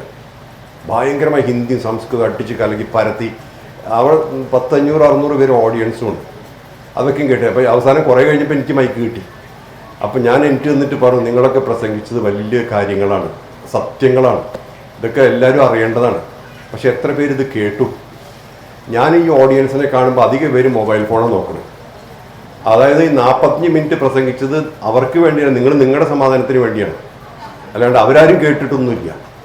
പിന്നെ അതേപോലെ നമുക്ക് ഒരു വ്യക്തിക്ക് ഈ ജ്ഞാനത്തിൻ്റെ ആവശ്യമില്ലെങ്കിൽ പിന്നെ പറയേണ്ട ആവശ്യമുണ്ടോ? അതായത് ഇത്രയും ആൾക്കാർ ഇരിക്കുന്നുണ്ട് ഇവിടെ, അവരൊക്കെ അവരവരുടെ മൊബൈൽ ഫോണിൻ്റെ ലോകത്താണ്. നമ്മൾ 35 മിനിറ്റ് 40 മിനിറ്റ് 50 മിനിറ്റ് 1 മണിക്കൂറൊക്കെ സംസാരിച്ചിട്ട് തൊണ്ടയിൽ വെള്ളവും പറ്റി ഒരു കാര്യമില്ലാണ്ട് മാക്സിമം സംസാരിക്കുകയാണെങ്കിൽ 5 മിനിറ്റ് അല്ലെങ്കിൽ 3 മിനിറ്റാണ് നല്ലത്. അതോ ബ്രീഫായിരിക്കണം, ക്ലിയർ ആയിരിക്കണം. എന്താണോ പറയാൻ ഉദ്ദേശിക്കുന്നത് അത് പറയണം. പിന്നെ പറയേണ്ടത് സിമ്പിളായിട്ട് ക്ലിയർ ആയിട്ട് പറയണം, അല്ലെങ്കിൽ പറയരുത്. അതിനുശേഷം പിന്നെ അവർ നിയമം മാറ്റി. അവർ പറഞ്ഞു 5 മിനിറ്റ് പറഞ്ഞാൽ എല്ലാവരും മതി എന്ന് പറഞ്ഞു. അവർക്ക് ചിലപ്പോൾ എന്നെ കൊല്ലാനുള്ള ദേഷ്യം ഉണ്ടാവും. പക്ഷെ എന്നാലും ഞാൻ എന്താ പറഞ്ഞതെന്ന് വെച്ചാൽ, ഒരു സമൂഹം കേൾക്കാത്ത അവസ്ഥയിൽ എന്തിനൊരു വ്യക്തി സംസാരിക്കണം, അല്ലേ? അപ്പം നമ്മൾ എപ്പോൾ സംസാരിക്കുമ്പോൾ ആലോചിക്കും, നമുക്ക് ചിലപ്പോൾ തോന്നും ഇയാൾക്ക് ഇത് പറഞ്ഞു കൊടുത്ത് നന്നാക്കി എടുക്കണമെന്ന്. അങ്ങനെ ആരും നമുക്ക് നന്നാക്കാൻ പറ്റില്ല, ആവശ്യമില്ല. നമ്മൾ നന്നായാൽ മതി. ഇതെല്ലാം നോക്കിക്കോളോ. നമ്മുടെ പ്രൊജക്ഷനും അതിൻ്റെ റിഫ്ലക്ഷനുമാണ് നമ്മുടെ ജീവിതം. അതായത് നമ്മൾ പ്രൊജക്റ്റ് ചെയ്യുന്ന ഒരു പെർസെപ്ഷൻ ഉണ്ട്, അതിൻ്റെ റിഫ്ലക്ഷൻ ഉണ്ട്. അത് തിരിച്ചു വരുന്ന ഒരു കണ്ണാടിയിൽ നിന്ന് തിരിച്ചു കാണുന്ന പോലെ ഇതാണ് ജീവിതം. അപ്പോൾ എന്താണോ നമ്മൾ, അതേപോലെ നമ്മുടെ ജീവിതം വരുള്ളൂ, നമ്മുടെ റിസൾട്ടും വരുള്ളൂ, നമ്മുടെ സ്വഭാവങ്ങളും രീതികളും അനുസരിച്ച് നമ്മുടെ എക്സ്പീരിയൻസ് വരുള്ളൂ. അപ്പോൾ എന്തിനു വെറുതെ ഒരാളെ പറഞ്ഞ് പേടിപ്പിക്കണം? മാത്രമല്ല, വേറൊരു വ്യക്തി തെറ്റാന്നൊന്നും ഒരിക്കലും നമുക്ക് പറയാൻ അധികാരമില്ല, അല്ലെങ്കിൽ അയാൾ ചിന്തിക്കുന്നത് തെറ്റാന്ന് പറയാൻ അധികാരമില്ല. അയാൾ ചിന്തിക്കുന്ന അയാളുടെ കാർമിക് ബൗണ്ടറിയുടെ അകത്ത് നിന്നിട്ടാണ്. അയാൾ എന്തൊക്കെ ശേഖരിച്ച് ഉള്ളിൽ വെച്ചിട്ടുണ്ടോ, എന്തൊക്കെ ആഗ്രഹങ്ങളും വിചാരങ്ങളും അതനുസരിച്ചാണ് അയാൾ പ്രവർത്തിക്കുന്നത്. അത് നമുക്ക് കാണാൻ കഴിവില്ലാത്തടത്തോളം നമുക്കതിനെക്കുറിച്ച് കമൻറ്റ് ചെയ്യാൻ അധികാരമില്ല. അപ്പോൾ ഇത്രയും ഈ ലോകത്തിൽ നോക്കിക്കഴിഞ്ഞാൽ ഒരു വ്യക്തിയും വലുതും ചെറുതുമല്ല. ആ സ്കോപ്പിൽ വെച്ച് അവരവരുടെ ലോകങ്ങളാണ്, അവർ ഒക്കെ പിന്നെ നടന്നുകൊണ്ടിരിക്കുന്ന ലോകങ്ങളാണ് ഇൻഡിവിജ്വൽസ്. അവർക്ക് അവരുടെ പ്രസക്തി ഉണ്ട്, അവർക്ക് സ്പേസ് ഉണ്ട്, അവരുടെ റെലവൻസ് ഉണ്ട്, അവർക്ക് ക്യാരക്ടറുണ്ട്, കോൺസ്റ്റിറ്റ്യൂഷൻ്റെ എല്ലാം ഉണ്ട് യുണീക്കായിട്ട്. അപ്പം നമ്മളും ആരും ഒന്നുമല്ല ഇവരെ പറഞ്ഞ് മനസ്സിലാക്കാനും പഠിപ്പിക്കാനും. അങ്ങനത്തെ ഒരു ചിന്തയെ പാടില്ല. അതേ സമയത്ത് ഒരു വ്യക്തി വന്നിട്ട് കാര്യം ചോദിക്കുക, ഒന്ന് ഇതിനെക്കുറിച്ച് ക്ലിയറായി പറഞ്ഞു തരുമോ ചോദിക്കുക. നമ്മുടെ അറിവിനനുസരിച്ച് പറഞ്ഞു കൊടുക്കാവൂ. നമ്മൾ പ്രിറ്റൻഡ് ചെയ്യരുത്. അതായത് ഒരു കാര്യം നമ്മളില്ലാത്തത് പറയരുത്, 2 അറിവില്ലാത്തതും പറയരുത്. കാരണം ഇത് അറിവില്ലാത്തത് പറഞ്ഞാലേ പിന്നെ പറയാൻ പറ്റില്ല, കാരണം അതിൻ്റെ ബാക്ക്ഗ്രൗണ്ടിലില്ലോ. പക്ഷേ അറിയുന്ന കാര്യങ്ങൾ ക്ലിയറായിട്ട് പറഞ്ഞു കഴിഞ്ഞാൽ അത് മനസ്സിലാക്കേണ്ട ആൾക്കാർ മനസ്സിലാക്കും. പിന്നെ ഒരു കാര്യമുണ്ട്, എല്ലാവരും നമ്മളെ സ്നേഹിക്കുകയൊന്നുമില്ല ലോകത്ത്. കുറേ പേരൊക്കെ നമ്മളെ വെറുക്കും, അതേപോലെ എല്ലാവരും വെറുക്കില്ല, കുറച്ച് പേര് സ്നേഹിക്കും. അപ്പം നമ്മുടെ കൂട്ടായ്മ എന്ന് പറഞ്ഞാൽ എന്താണ്? നമ്മുടെ സമൂഹം എന്ന് പറഞ്ഞാൽ നമ്മളെ സ്നേഹിക്കുന്നവരുടെ സമൂഹമാണ്. അതിൽ വെറുക്കുന്നവരുടെ സമൂഹം ഉണ്ടാവും. അത് അവോയ്ഡ് ചെയ്യാലോ. അവർക്ക് അത്രയും സമയം ആവശ്യമില്ലല്ലോ. നമ്മളെ കാണണ്ടെന്നുള്ളവരോട് നമ്മൾ പോയിരിക്കണ്ടല്ലോ. അപ്പോൾ ഇതേപോലെ നമ്മൾ ജീവിച്ചാൽ പറയേണ്ടതേ പറയൂ, പറയേണ്ട സമയത്തെ പറയൂ, പറയേണ്ടാത്തത് പറയില്ല. മാത്രമല്ല നമ്മൾ അങ്ങനെ ഒരു പ്ലാനും ഉണ്ടാവില്ല ഇവിടെ സംസാരിക്കണം. വേറൊരു എക്സാമ്പിൾ പറയാം. ഡൽഹിയിൽ ഒരു ചാർട്ടേഡ് അക്കൗണ്ട്സിൻ്റെ അസോസിയേഷൻ എന്നെ വിളിച്ചു സംസാരിക്കാൻ. 19 പേരുണ്ടായിരുന്നു. അത് ഈ ഡിമോണിറ്റേഷൻ കഴിഞ്ഞിട്ടാണ്. ഡിമോണിറ്റേഷൻ ടൈമിൽ അതായത് പിന്നെ മൂല്യം മാറിയല്ലോ, ഒരു കറൻസി, ആ സമയത്താണ്. അപ്പോൾ ഞാനവിടെ ചെന്ന് കഴിഞ്ഞപ്പോൾ ഇവരെല്ലാവരും ഡിസ്കസ് ചെയ്യാണ് ഈ ഡിമോണിറ്റൈസേഷനും അതിൻ്റെ വരാൻ പോകുന്ന ഇഫക്റ്റ് സൊസൈറ്റിയിൽ. ഞാനതൊക്കെ കേട്ട് 3/4 മണിക്കൂർ ഇരുന്ന അവിടെ. ഞാൻ സ്റ്റേജിലൊന്നുമല്ല, എല്ലാവരും കൂടിയ കാപ്പിയും ചായയും കാര്യങ്ങളൊക്കെ ഉണ്ട്. അപ്പോൾ അവിടെ ഇരിക്കുക. കുറേ കഴിഞ്ഞപ്പോൾ ഒരു സ്ത്രീ ചാർട്ടേഡ് അക്കൗണ്ട് പറയും, മോഹൻജി ഇവിടെ ഇരിപ്പുണ്ടല്ലോ, നമുക്ക് ഇനി പിന്നെ സ്പിരിച്വൽ ഡിസ്കഷൻ വേണ്ടേന്ന്. ഞാൻ പറഞ്ഞു അതിനൊന്നും ആവശ്യമില്ല, നിങ്ങൾ പറയുന്ന നല്ല സബ്ജക്റ്റാണ്, എനിക്കും പുതിയ കാര്യമാണ്, ഞാൻ കേൾക്കാൻ പറഞ്ഞു. ഞാൻ ഒന്നും പറഞ്ഞില്ല അവിടെ. ആ ഫോറത്തിൽ ഞാൻ ഡിസ്കഷൻ ഉണ്ടായില്ല. ഞങ്ങൾ ഈ ഡിമോണിറ്റൈസേഷൻ്റെ കാര്യങ്ങൾ പറഞ്ഞ് ഞാൻ കേട്ടില്ല. അതായത് ചില സദസ്സിൽ നമുക്കൊന്നും പറയേണ്ട കാര്യമില്ല, കാരണം അവർ ആ ഒരു മൂഡിൽ പോയിക്കൊണ്ടിരിക്കുകയാണ്. അതെന്തിനാണ് ഞാൻ ഡിസ്റ്റർബ് ചെയ്യണത്? ഞാൻ ഈ ഡിമോണിറ്റൈസേഷൻ ഇടയ്ക്ക് ഇനി നിങ്ങൾ ധാനിക്കുമെന്ന് പറഞ്ഞാൽ ആരെങ്കിലും ധാനിക്കുമോ? അപ്പോൾ ഇതൊക്കെ ഒരു സദസ്സുണ്ട്, ആ സദസ്സിന് അനുയോജ്യമായിട്ടുള്ള എനർജി അല്ലെങ്കിൽ ഫ്രീക്വൻസി ഉണ്ട്. ആ ഫ്രീക്വൻസിന് മാത്രം നമുക്ക് ഇൻ്റർവീൻ ചെയ്താൽ മതി, അല്ലെങ്കിൽ അതിൽ പ്രവർത്തിച്ചാൽ മതി. അപ്പോൾ അതിൽ പ്രത്യേകിച്ച് നമുക്ക് റോളൊന്നുമില്ല. മനസ്സിലായോ? Thank you so much. Thank you. 12 നിങ്ങൾക്ക് വിശക്കണില്ലേ? ഭക്ഷണമൊക്കെ കഴിക്കോ? എന്തായാലും വളരെ സന്തോഷം. നമുക്കിനി അടുത്ത കൊല്ലം കാണാം. Thank you.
ഉം.